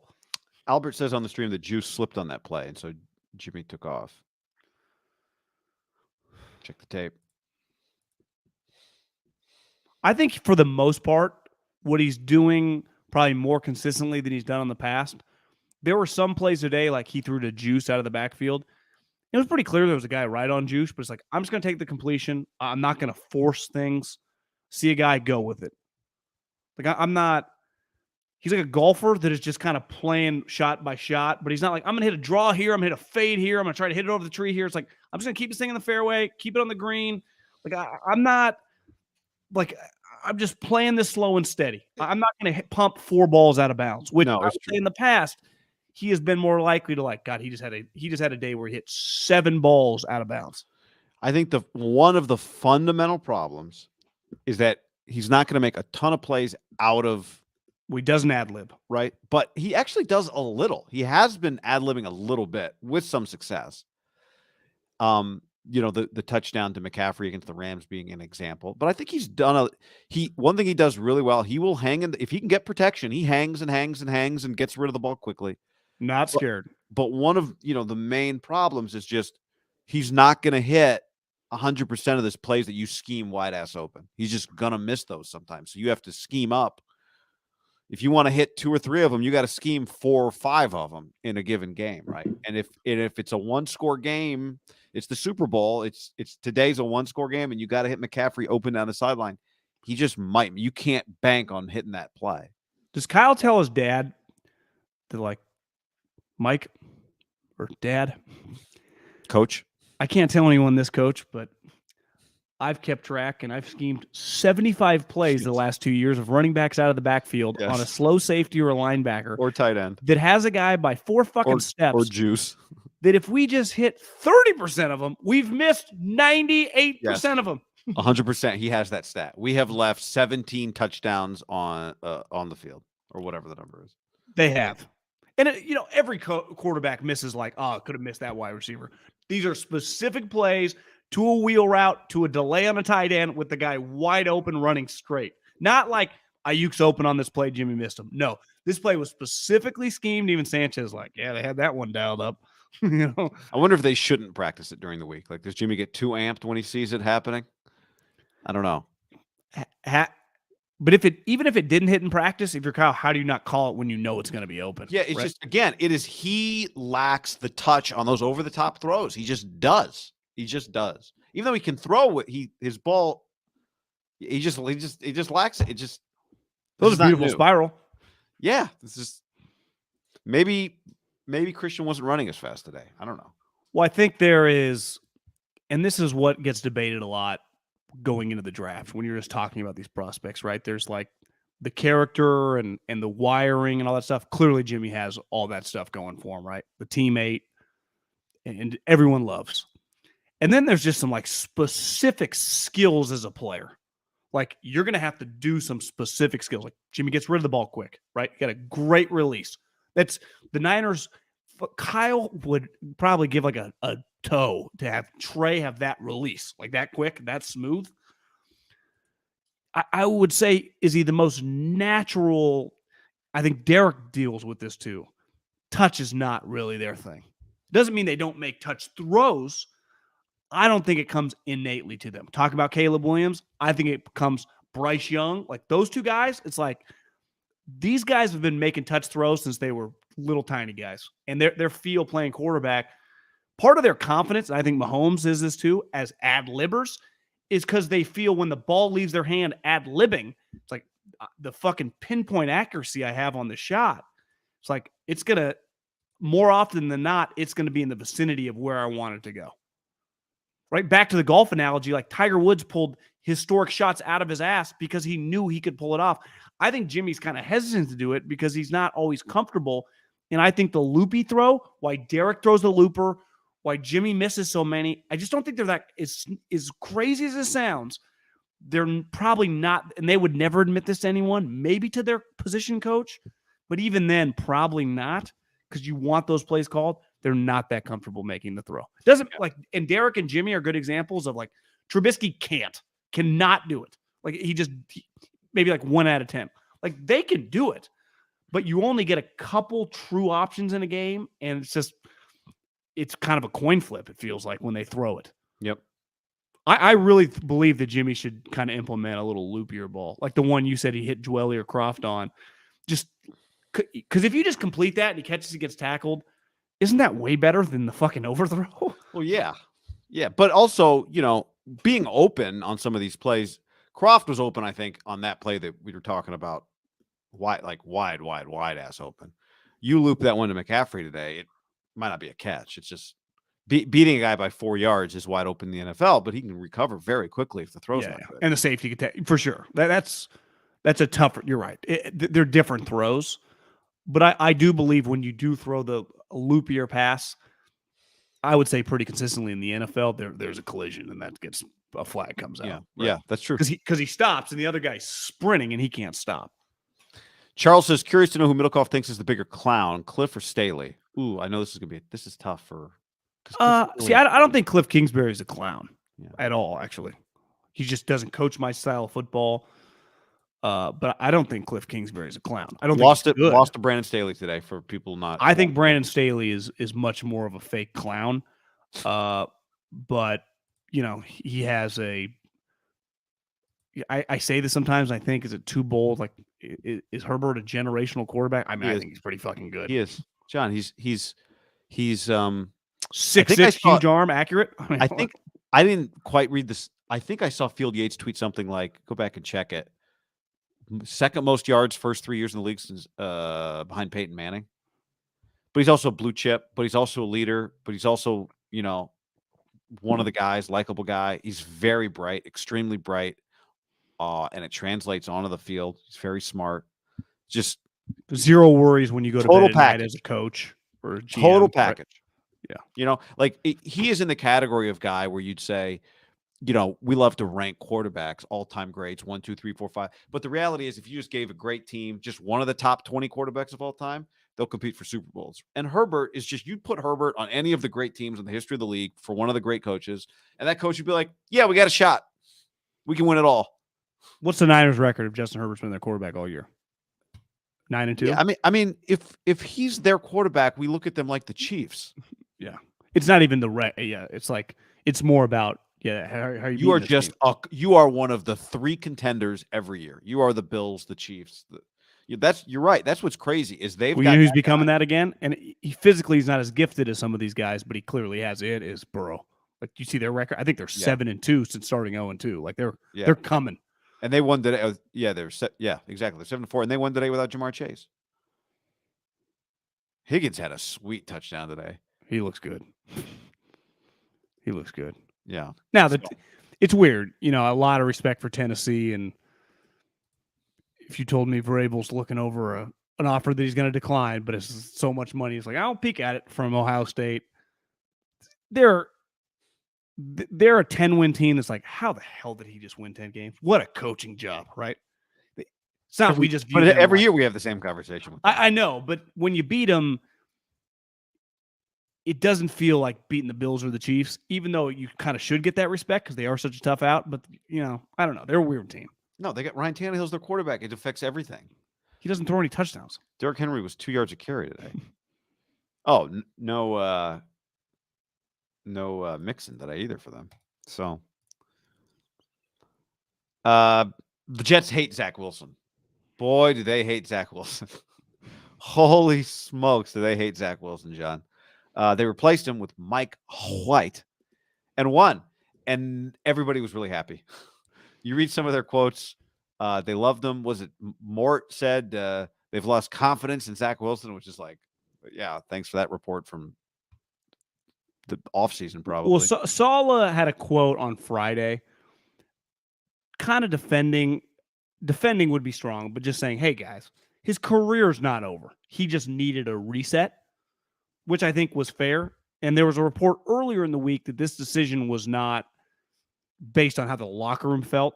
Like that wasn't going to be the sole thing because they all knew the locker room wanted another guy. Saleh claimed that he made this decision based on who, like from a football standpoint, like is Mike White a better player? Like, will he give us a better chance to win? Not just because Sauce Gardner, all the wide receivers want him. But then today when he was a third, like, I guess it makes sense. I didn't really think much of it. Like, yeah, he's just not going to dress. Right. That surprised me. Why does that make sense? I guess if you are not demoting him and you're giving him a reset, then I guess that makes sense, but that's still pretty weird. Don't you think? Guy, I would say it's borderline unprecedented to be the second pick in the draft, be just a lock starter, and by the middle of your second year, lose your job and be the third string quarterback immediately. It'd be one thing, right? If you're kind of banged up, like he just needs a week, we're going to give him kind of like they did with Tua, kind of going back and forth, but he was injured last year and then he just became the job. This Rosen? Yeah, but his team sucked. To me, part of it's like your team's good. So you're kind of having to make legitimate football decisions, right? Yeah. Trying to win games. I feel like his career's over with the Jets. The players, once they won this game, they didn't even have to hide it. Like you text me like what backup quarterback was more beloved when they came in, Mike White or Jimmy Garoppolo? Clearly Jimmy Garoppolo. Whoa. He was pretty well. It's not debatable. He was well liked, gave the team a boost, and it was the story speaks for themselves. And Trey Lance much more liked clearly than Zach Wilson. They don't have it wasn't even an anti-Trey Lance thing, besides maybe one player on offense. This one is not even debatable. I feel they hate this fucking guy. Well, I saw last week. Did you see Elijah Moore said he went to the ball and said, "I love you because I'm going to see you again. Don't forget me." Elijah Moore's a character, man. Well, do you think he lost where he was so mad is because he hated playing with this guy he didn't think could play? Is there part of it that way? I think part of it, I gave you the stat last week. He throws the ball away a ton. And I think there are a couple quarterbacks who throw the ball away a lot, in part because you get credit. Some people give you credit for throwing the ball away. But what you're doing is throwing away possessions. Like throwing the ball away when there's nothing to do is one thing, but throwing it away in a spot where somebody else would make a play is a problem. And Zach Wilson he just throws it away out of bounds a lot, like way more than anybody else. It's a weird stat for a guy who's supposed to be a playmaker, right? So, so there's that. And then, the internet loves to make fun of his comp was like explosive arm like Rodgers. Well, yeah, because he was dominating Weber State that year at BYU. And the internet loves to make fun of Booger, even though I've heard from multiple people Booger is like a beloved human being. But the other day, did you see Booger the other day on, what would that have been? Was that Monday Night Football last week or? About when he said he's a rich kid? Yeah. And I saw, but like Portnoy retweeted, was like, what's wrong? Rich kids can't have work ethics, Well, Booger's not saying rich kids can't have work ethics. Booger's not saying every rich kid. He did say, though, I'd rather have my quarterback be a poor kid, I think. That's what he said. Yeah, which again, like there's probably some internal NFL. You've been in NFL like scouting meetings. I bet that's been said in NFL scouting meetings. Now a quarterback, I would say. Okay. Well, I mean, Peyton Manning, Eli Manning. I mean, most of these guys grew up pretty middle class. Isn't Drew Pine's grandpa the guy that invented, or dad? Somebody invented. I saw they showed it on the broadcast the other night, like one of the private jet leasing companies. But it was a Josh Rosen. It was absolutely a Josh Rosen rap. Steph Curry grew up rich. Klay Thompson. No, I get it. My ultimate point is, I do think there's something to be said for. I get what Booger's getting at, but specifically, Booger. Even though he was making a general statement, my read on what he said was he's been told that Zach Wilson specifically acts like the things you would assume an entitled rich kid would act like, right? Like that to me is what he was saying. He wasn't saying. Even though he said, rich kids, that can be dangerous. I think what he's saying is this guy acts this way, and they think it's partly because of how he was raised. That's what he was saying. I thought somebody told him that. I think somebody on the Jets told him that. I saw someone was like, his fucking uncle's the rich one. It's not even his family's money. It's like, I text someone today, and the word they brought back was pampered. And this is the number one thing I learned in the NFL. You have to treat every player individually, right? Some kids come from money and kick ass and take names. Some kids come from money and are fucking losers, like this guy I think clearly is. Some kids come from dirt, right? Nothing, and give everything they have and become pillars of your team. Some guys come from nothing and are just kind of shitheads, right? Every guy has their own thing. This guy's problem is clearly people don't like him. And whether that's a rich guy thing, whether that's an entitled thing, whether that's back to what I said about Jimmy, some fundamental flaws in his game. Like, is he actually not that accurate? Like you said, or some of the throws, like, what did he actually look like the previous 2 years when they were playing real teams? The hype wasn't there, right? He's got some fundamental flaws in his game on top of his mentality. Like, is it purely the rich thing? I know what you're saying. I agree. Booger was told that. That's the way he's talked about, Yeah. but I think he just purely sucks like at football. I saw Richard Sherman say this like last week. He's just terrible. Like he's just an awful player. By every metric, he's the worst quarterback. So whether he was rich or poor, if you're just playing like that, like Jamarcus Russell, I think came from nothing.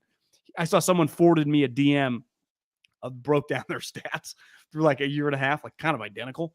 Like he's just a terrible player. So then you factor in like if you're a terrible player and guys like you, it's like, I'll ride with you a little bit. Clearly the guys don't like him.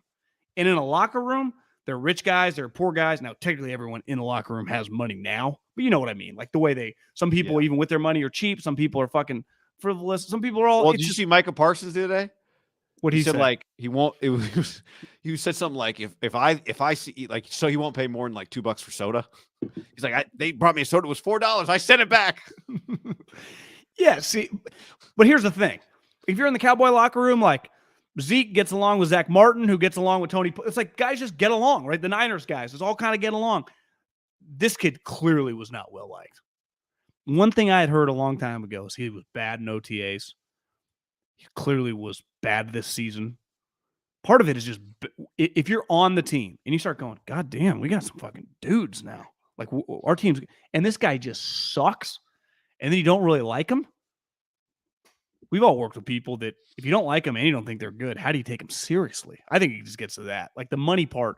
Because at the end of the day, like every guy he's dealing with now has cash. So like ultimately his background from a player to player standpoint, like it's probably more from a coach to player standpoint. But like, did Elijah Mitchell not like him because he grew up some rich kid in Salt Lake City? Or is it like, I think this guy sucks and I think he's kind of a D-bag? Right? Yeah. Am I mixing my guys up? Elijah Mitchell, Elijah Moore, and Garrett Wilson, who looks pretty sweet. I think they're receivers. They feel like they got two legit dudes. I mean, guy, they were all talking shit about him. Defense, offense. It can't be that it's just he sucks. Like he's got to be just a douche. That's the way it feels. Douche. But I guess my thing though, where you grow up, having worked in the NFL, having just lived life, like I've met cool guys. I don't think where you come from determines how you are. It impacts it. I think we're making very general statements, and like you said earlier, it's for some people it does, and for some people it does not. Right? If you read the Arch Manning article in the off season in The Athletic, a lot of it focused on Peyton and Eli's recruiting, and one of the things was like, a local reporter wanted to come talk to Peyton. They would invite him to the house, and he could come in and sit down and talk with Peyton and Archie, Grandpa Arch, right? You're saying when Peyton was coming out in the 90s. Yeah, before he chose Tennessee. It was just a very mellow, they would just go meet. It was, you could call the house and they'd answer the phone. You know what I mean? Yeah. So they had Peyton, it's Bobby Bowden's on the phone. But I do think like the Rosen, well, not just Bobby Bowden, it'd be like, Plaschke's on the phone or whoever. The Plaschke of the South. Skip Bayless is on the phone. Feinbaum. But like the Rosen thing was like, is there something that happens where you don't try as hard? Remember the Bears guy that got fired for whatever he said about, he made a comment like basically saying like, I like poor football players because they're desperate, so they really play hard or whatever. His comment we want PhD. Yeah. Poor hungry, desperate. Yeah. Right? And I think he screwed it up. It's poor, hungry, and determined. I always thought, right? Like driven, like desperate. Yeah, but he got fired. Whatever. You can be driven if you're poor. You can be driven if you're rich. I agree. I'm agreeing with you. It's not predetermined, but I just remember like with Rosen, part of it was like, well, does he really need this? Is he really working that hard at it? And I don't know. Maybe that's why he failed. Maybe it's not. I don't know. Right? Well, exactly. Like I would lean the reason Josh failed. Clearly, he's just not as good. I mean, you and I saw him at practice next to Purdy and Chris Prescott and Sudfeld, and it was pretty clear he was the worst of the group. Just throwing footballs with just random quarterbacks, not even Trey Lance or Jimmy Garoppolo, just random backups and third strings, and he looked bad. Right? Yeah.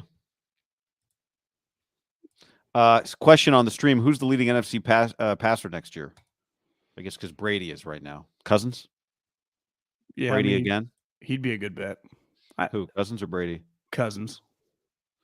I mean, I would imagine Cousins up there right now, right? Cousins is second to Brady right now. Yeah. It's Did you not see the inconceivable the way the Brady's going. I mean, couldn't Cousins lead it by the end of the year? Sure. Brian Robinson said a friend has a big hat company. If you want a big hat, let me know. Just if you didn't see the photo, if you're watching, you can see it. But if you didn't see it, just type in Brian Robinson hat on Twitter. He was the guy who shot, correct? That's correct. Many men. What do you think of the on me? He came out to that song too. Pretty good. When he came back, they ran him out. He played Many Men.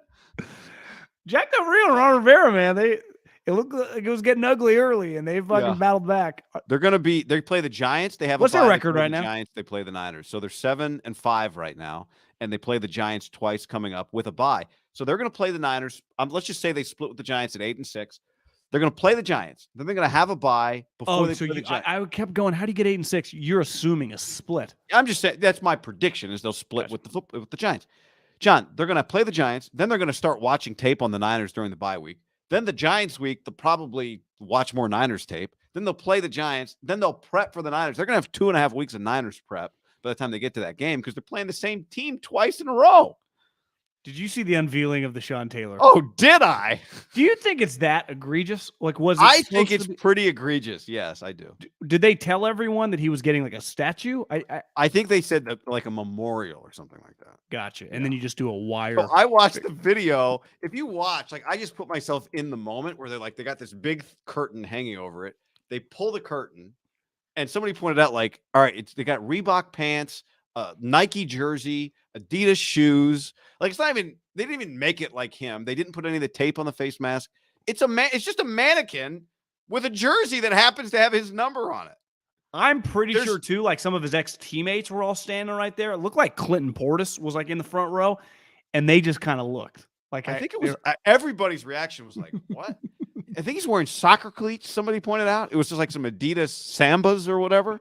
I did think it was. I know everyone just piles on, but remember they did something pretty weak last year. See, I didn't follow it that closely. It's hard to tell when it comes to the Commanders, right? And Dan, that it's like I wasn't following the story that closely. And then when I really looked and saw the wire as the human, I realized, I could see what people were saying.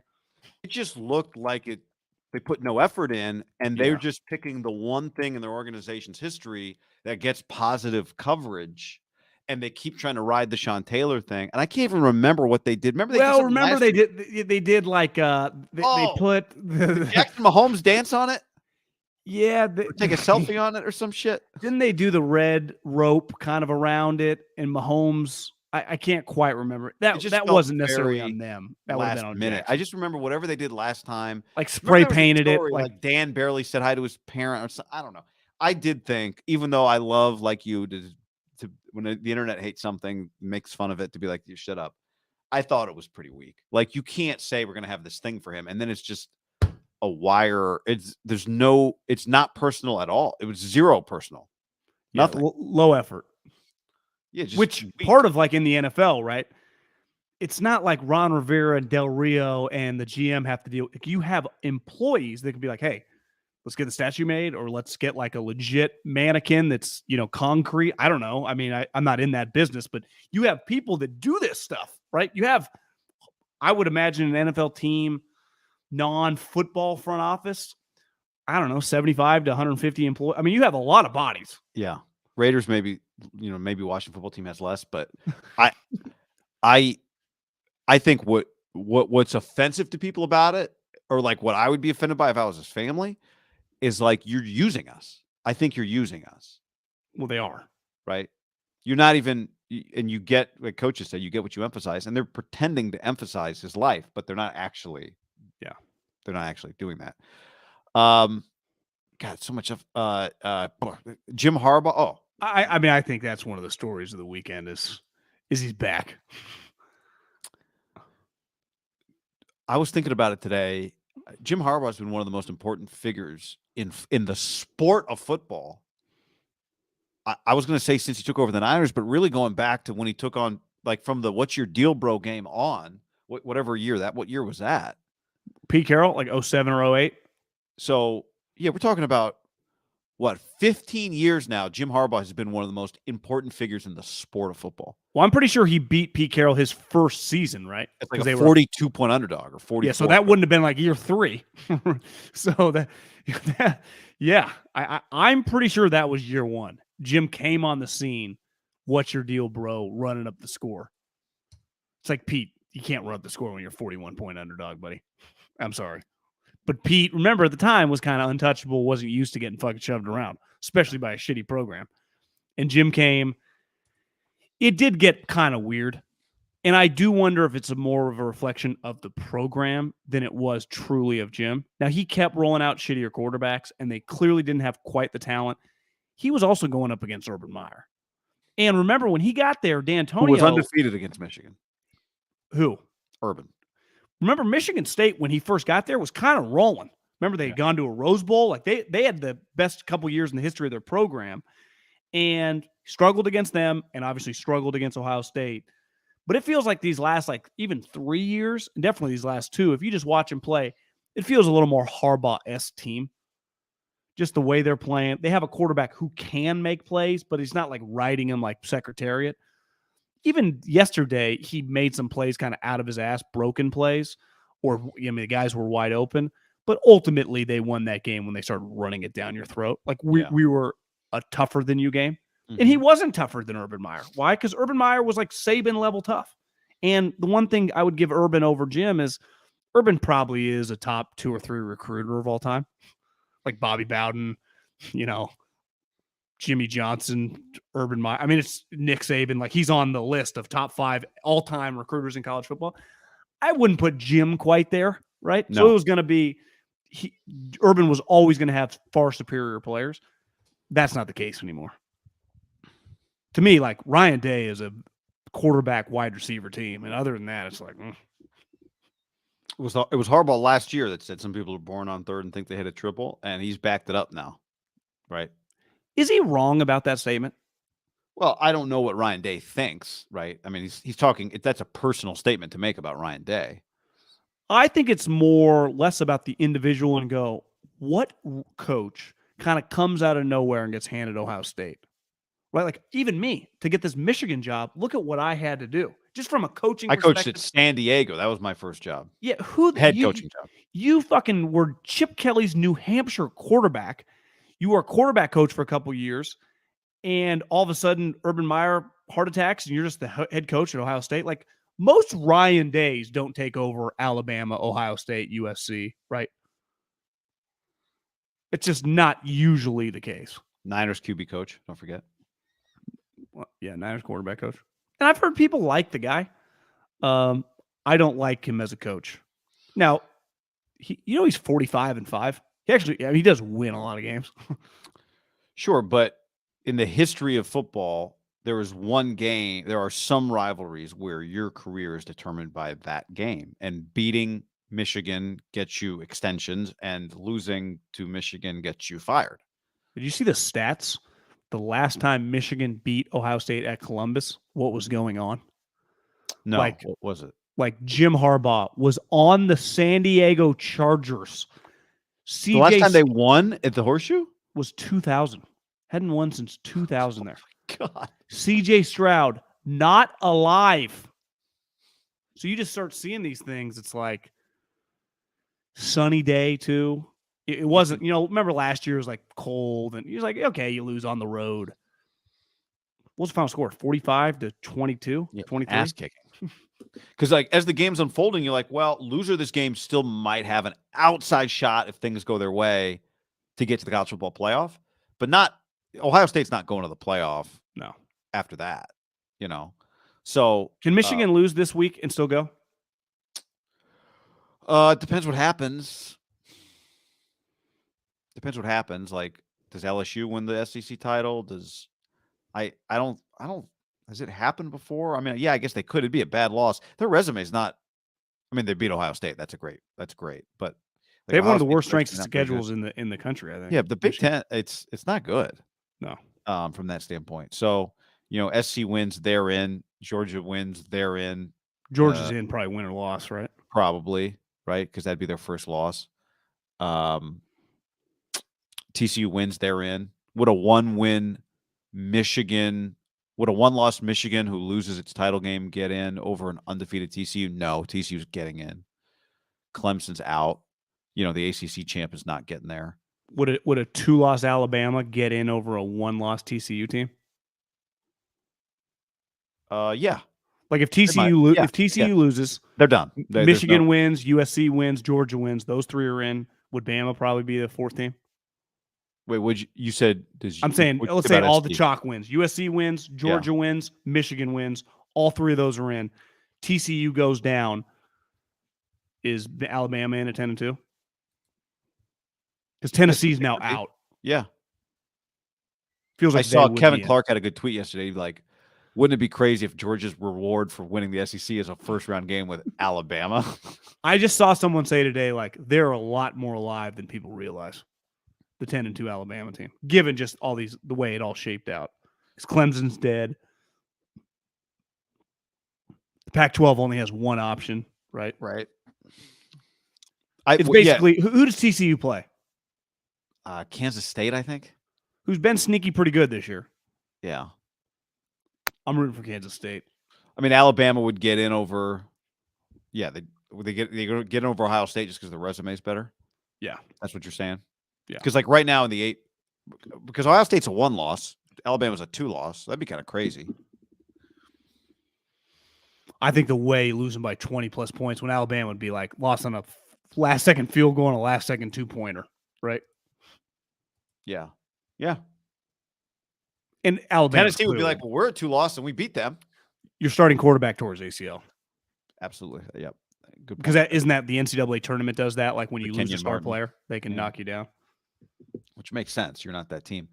Anyway, you're not that guy. You're not that guy, pal. That game did 17 million viewers, most ever for a regular season game on Fox. Most watched regular season college football game on any network since 2011. 17 million people. Do you think part of a game like this, we used to have this a lot when we were kids, is like, and even through our younger life, like in college, like the Yankees, Red Sox, and the Cowboys, 49ers, some of the Niners, like when there's a buildup year in, year out, and then it kind of flips and both teams have won, and it just feels like anyone can win the game. And obviously they were both undefeated, kind of the perfect storm, right? Perfect storm. Only the 3rd time since 1901 that 2 11-0 teams played each other in the regular season. In the history of the sport? 3rd time. Okay, so it's, and you're basically what, 2-3 or 3-4 or whatever the rankings are. They were 2-3, yeah. Yeah. And it's, you could argue. Don't you think Jim added to it last year by winning that game? Jim has added to it so much by winning the game, but then you're going there. And then I think also, is it the greatest rivalry in college football? Is it the greatest rivalry in college sports? Yeah, it felt that way watching it. I think the fact that it's in the Midwest, really, like the SEC's got everyone's got great rivalries, but it's in the middle of the country, I think really helps it. Well, you know what's funny is guy that produces the 3 and Out podcast, Mike. He is a diehard Buckeye fan. He's grew up in Cleveland and he's a big Browns fan and classic, roots for all those teams. And I was texting him. I was like, what's crazy is I've interviewed a couple Ohio State guys over the years, from Whitner to whoever, met some other guys. Like every single one of them was a tough guy. And he's like, bro, have you just ever been to the state of Ohio? It's just like, it's a tough town. And part of it, like ultimately Ryan Day, like Urban was a tough guy. Jim Tressel was a buttoned up tough guy. The Cooper guy, tough guy. Like their coaches have been tough guys. Like Ryan Day's a Chip Kelly kind of Northeast elite. I mean, he's just kind of a softer offense. The way they play, I could just see Ohio State, like, they're not as dominant as they were under Urban. So it'd be one thing, like, listen, games changed a little bit, but they haven't been blowing people out. Their defense clearly isn't as good as it. He's clearly, I mean, if he would have got, I guess you're never safe, who knows, but doesn't feel like he's going to get fired. But I guess we got to make it through a couple weeks to just feel that out. Because like Mike Vrabel would not, like, obviously if you told everyone at Ohio State, including the AD, Mike Vrabel will take your job next week, they would do that in a heartbeat. He's not leaving the NFL for that job, right? You'd think? Because they could offer him like $150 million. I mean, so, I guess FedEx, he still owns the Titans. I mean, the Titans could pay Vrabel a lot of money too. They're building a new stadium. They can't afford to fuck around, right? Tennessee. The FedEx guy doesn't own. I think the owner of the Titans is Amy something, right? Arthur Smith's dad has nothing to do with the Titans. He just sponsors them. Yeah, he just sponsors okay. them. But anyway, the point is they're going to build a new stadium. Like they can't. They could easily afford to pay Mike Vrabel $18 million a year. And if you're Mike, you're like, wait a second, I'm a pro guy. I'm good. I'm a pro guy. They could make him an offer like NBA max player though. Ohio State could. Yeah, all it takes a couple boosters. I saw John Canzano wrote a thing about some Oregon fan that bought a $11,000 suite for the title game on Friday night when they were up by 21 points, and then Jonathan Smith came back and beat him.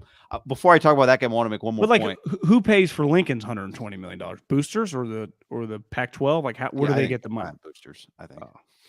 I mean, the school, but I think people put up the money to guarantee it. Yeah, I don't know exactly how you manage the funds.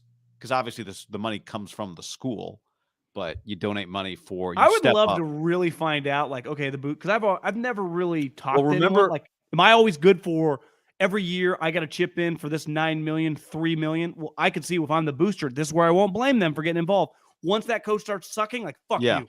Yeah, I think the deal with Lincoln, been on the show before, was the guy. There was the guy who was running for mayor of L.A.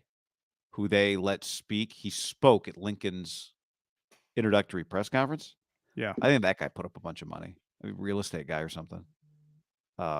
He put up a bunch of money for it. To your point on what your guy said about tough guys because it's cold.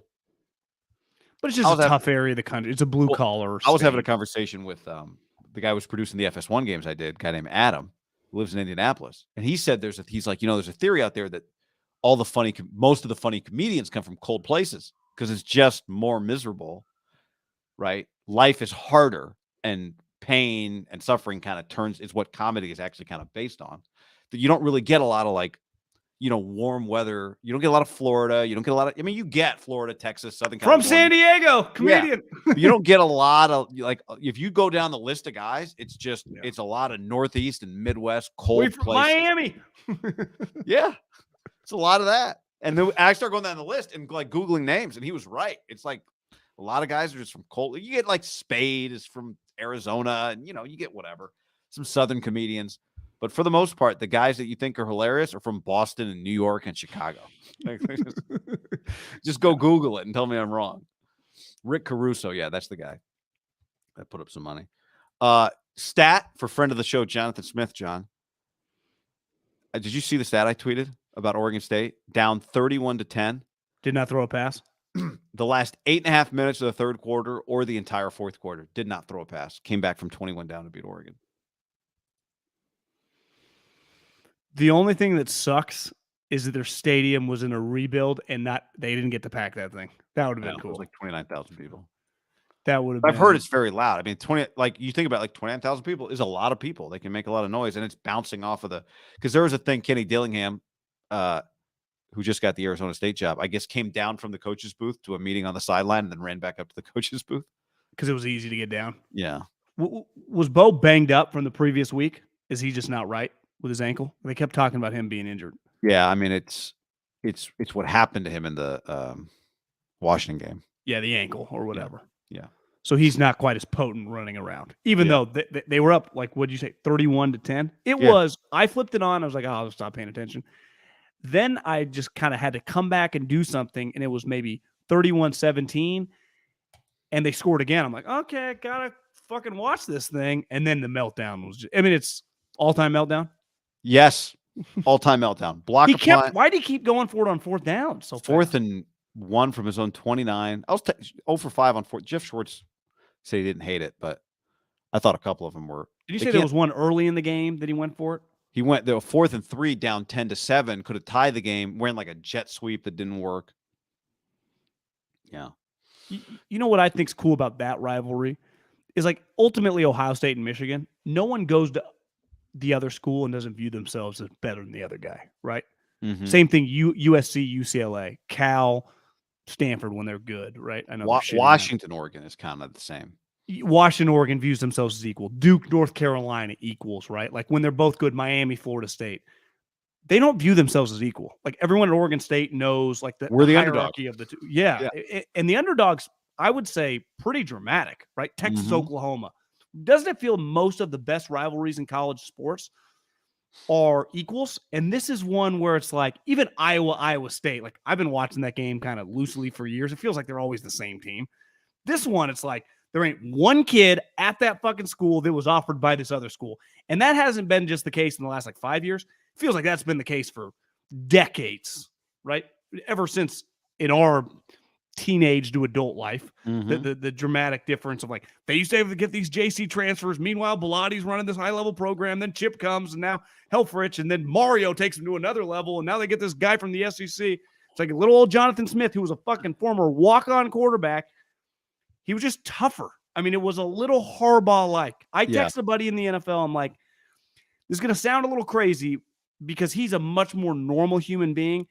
But for a former quarterback, he has some Harbaugh similarities the way he wants to play. And I think he would play that way if he was coaching at Oregon or coaching at Ohio State, or if he ever gets the UCLA job, which I think is a no-brainer.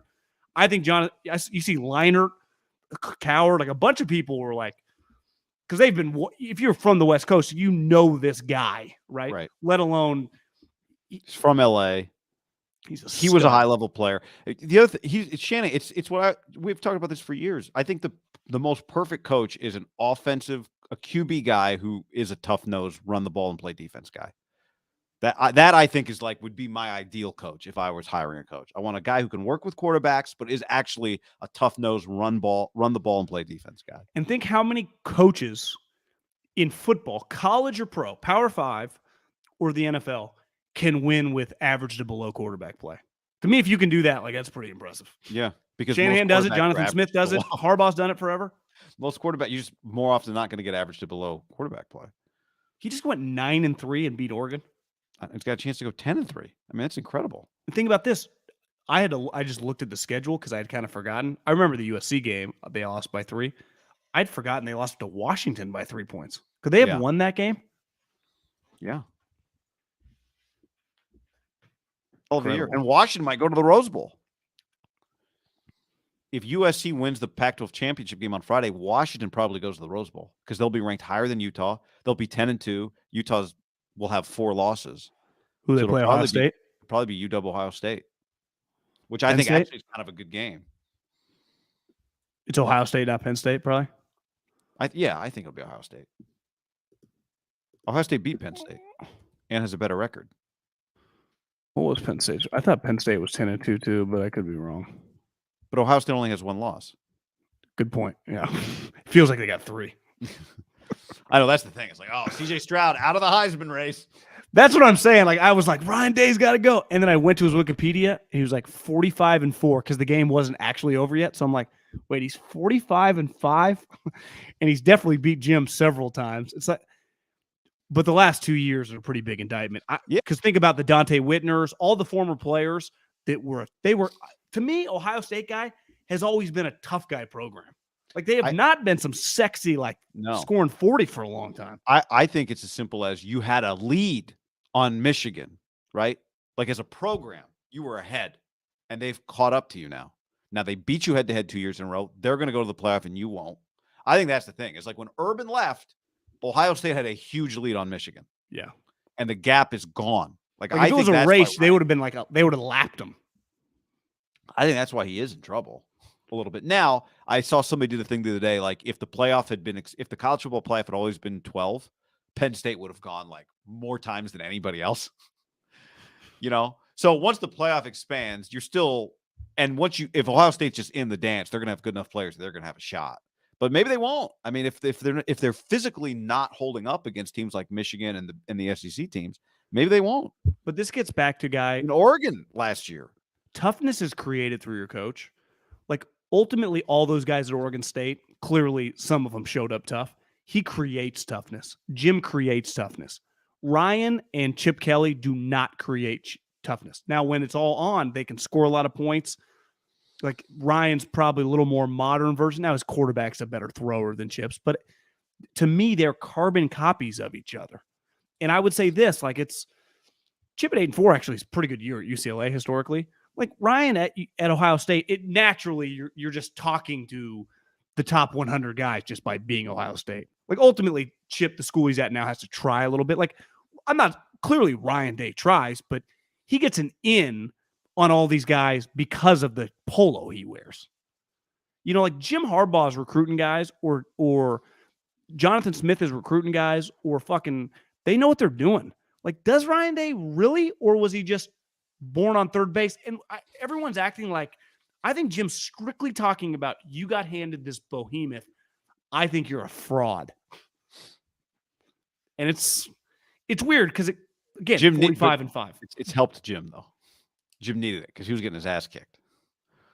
Yeah. You know, like like ideally, Jim, you talk up Ohio State and then you beat them. It makes you look better. Yeah. I just think that type coach though against. Remember who gave Chip Kelly a lot of trouble when they were humming? Is David Shaw and Jim Harbaugh. Mm-hmm. They used to beat them because they were more physical than them. Ryan Day and Chip Kelly, they're just a softness when that's your offense because that's who you practice against. It's not like they want like to be soft, like they use the word soft. It's just when you practice that, well, what's your defense doing? Yeah. A lot of hitting, a lot of tackling. That's to me is the question, big picture on Lincoln to win natties is like, are they going to get the right, like Ray Maluga, right? Are they going to get Myles Garrett? Yeah. I mean, I do think the thing with them, they don't stop the run, but they also like they create a lot of turnovers, and generally soft teams don't create turnovers. I don't think that's just a theory I just came up with 8 seconds ago. Right, they lead the nation in turnover margin. USC does get a lot of. Part of it is they take the ball away a lot with fumbles and interceptions. Caleb Williams plays fucking crazy football, but doesn't turn it over. It's incredible. Caleb Williams, sometimes the Heisman Trophy winner, and he's going to win the Heisman. Sometimes the Heisman Trophy winner is just like, all right, let's find the quarterback on the best team with the best numbers. When you watch him, as you have and I have all year, every single game he plays, he has like 4 Heisman moments. He was absurd against Notre Dame. It was crazy. Do you feel like that was his most absurd game?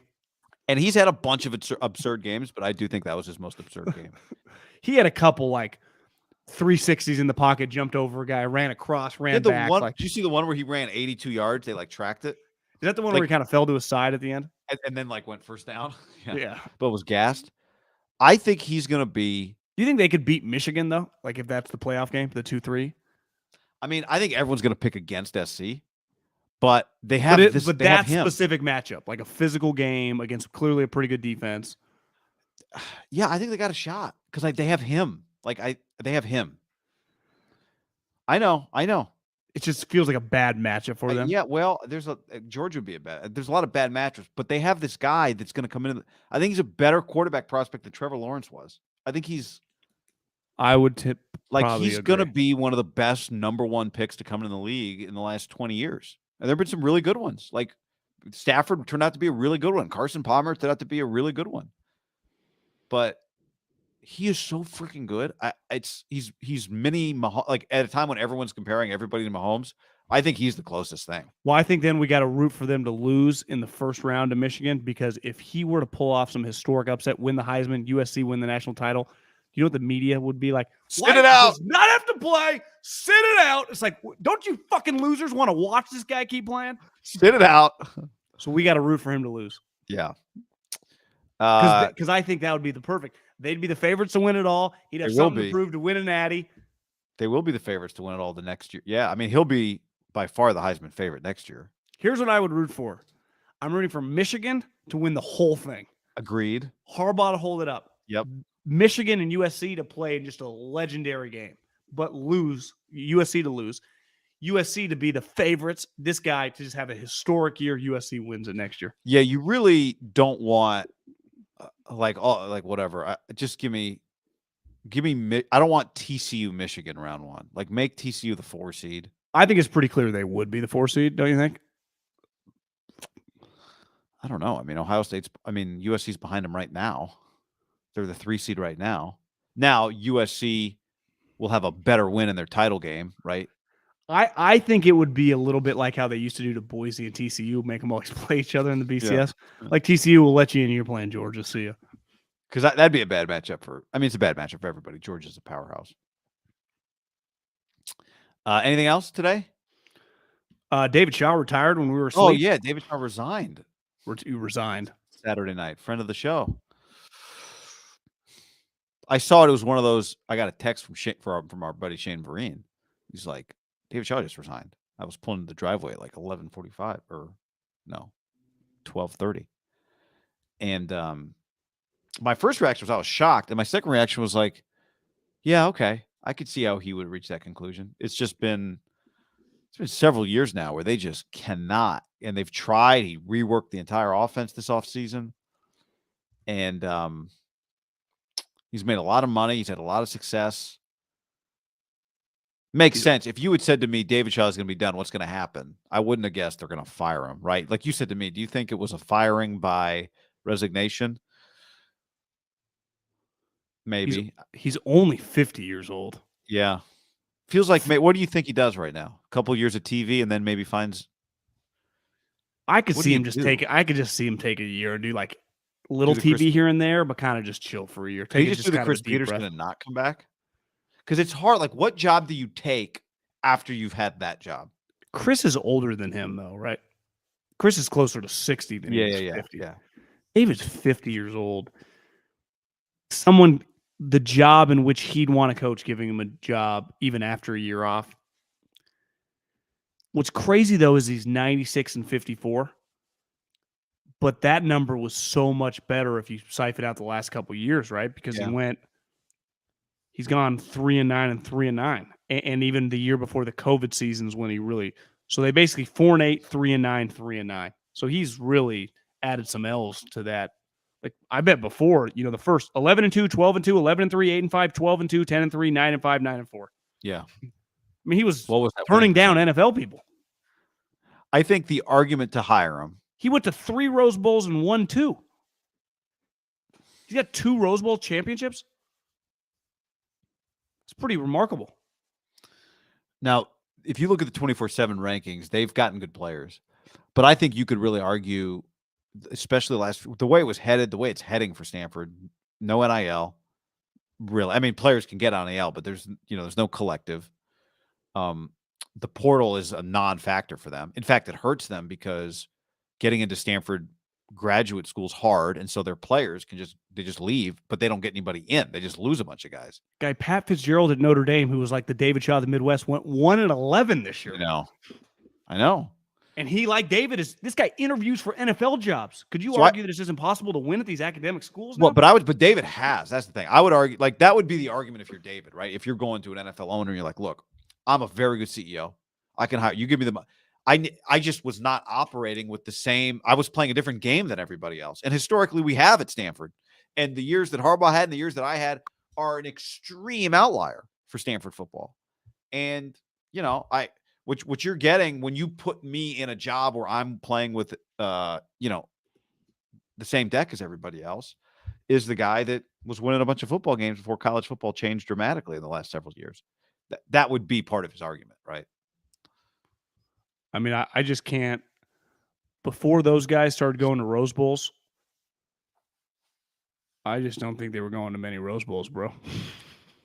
Did you pull up Stanford football history or something? Yeah, I mean, the last Rose Bowl before David got there was 2000.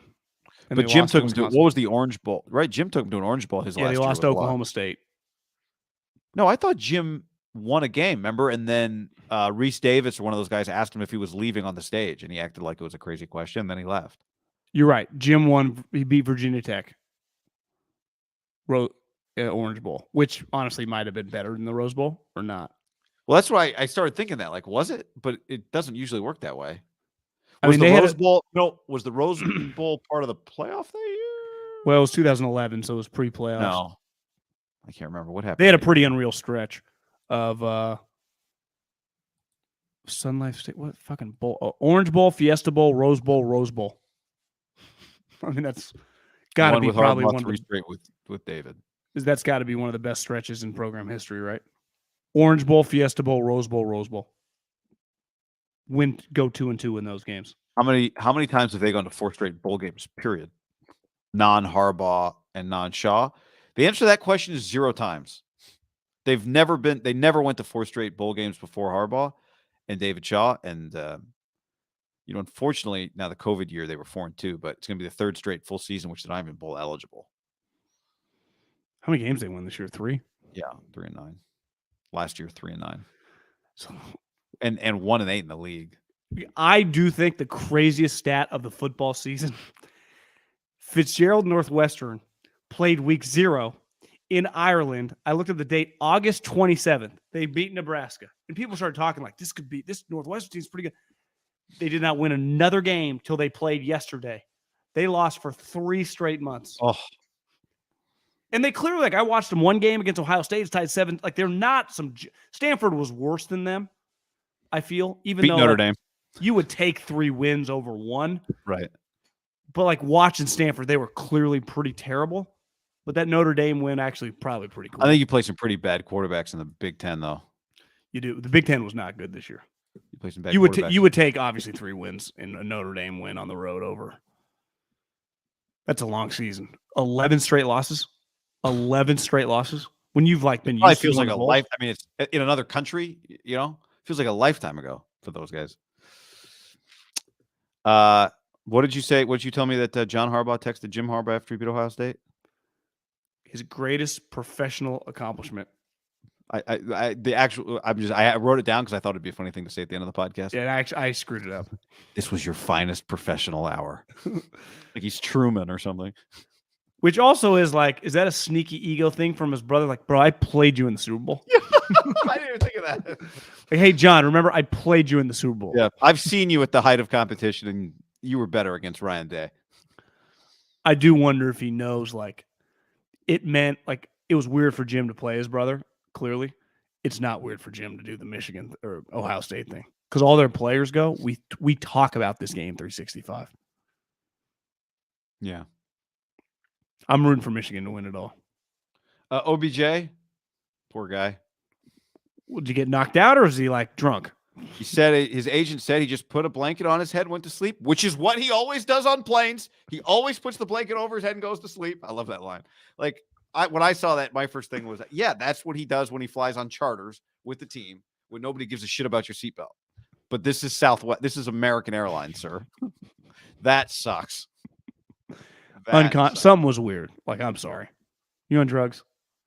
This notion. I saw someone this won't impact. It won't. If I'm whoever, I'm we need to. What the hell happened here? Do you just believe he's getting signed tomorrow after this incident? Jerry might not give a shit, I guess. Jerry might not care. But what are we waiting for? Odell wanted Thanksgiving off. He was cleared a week ago, but said he'll sign after Thanksgiving. Well, why do you want to sign after Thanksgiving? Fun week, right? Who knows? He's probably fucking in Aspen, or who knows where the guy was. Where was he? Where was the flight? Florida or something? Yeah, weekend in Miami. Packers are kind of showing up to play here. Eagles just scored. We got a Big 12 game breaking out here. Thanks. I'll take it. Friday night. We got championship games this week. Fresno State at Boise. Friday night also? No, it's Saturday. I'm ready for that one. Tedford's beat him there before. Beat him there again. I think it's the only time since Boise joined the WAC in 2000, when Tedford beat him in 18, is the only time Fresno State's won in Boise. Against Boise. Wow. They won a bowl game against somebody else there. Virginia. Yeah. That's pretty crazy. I looked that up last week. If they wouldn't have done the tiers, I saw Richard Sherman's when the hell did Pac-12 change it? It's this year.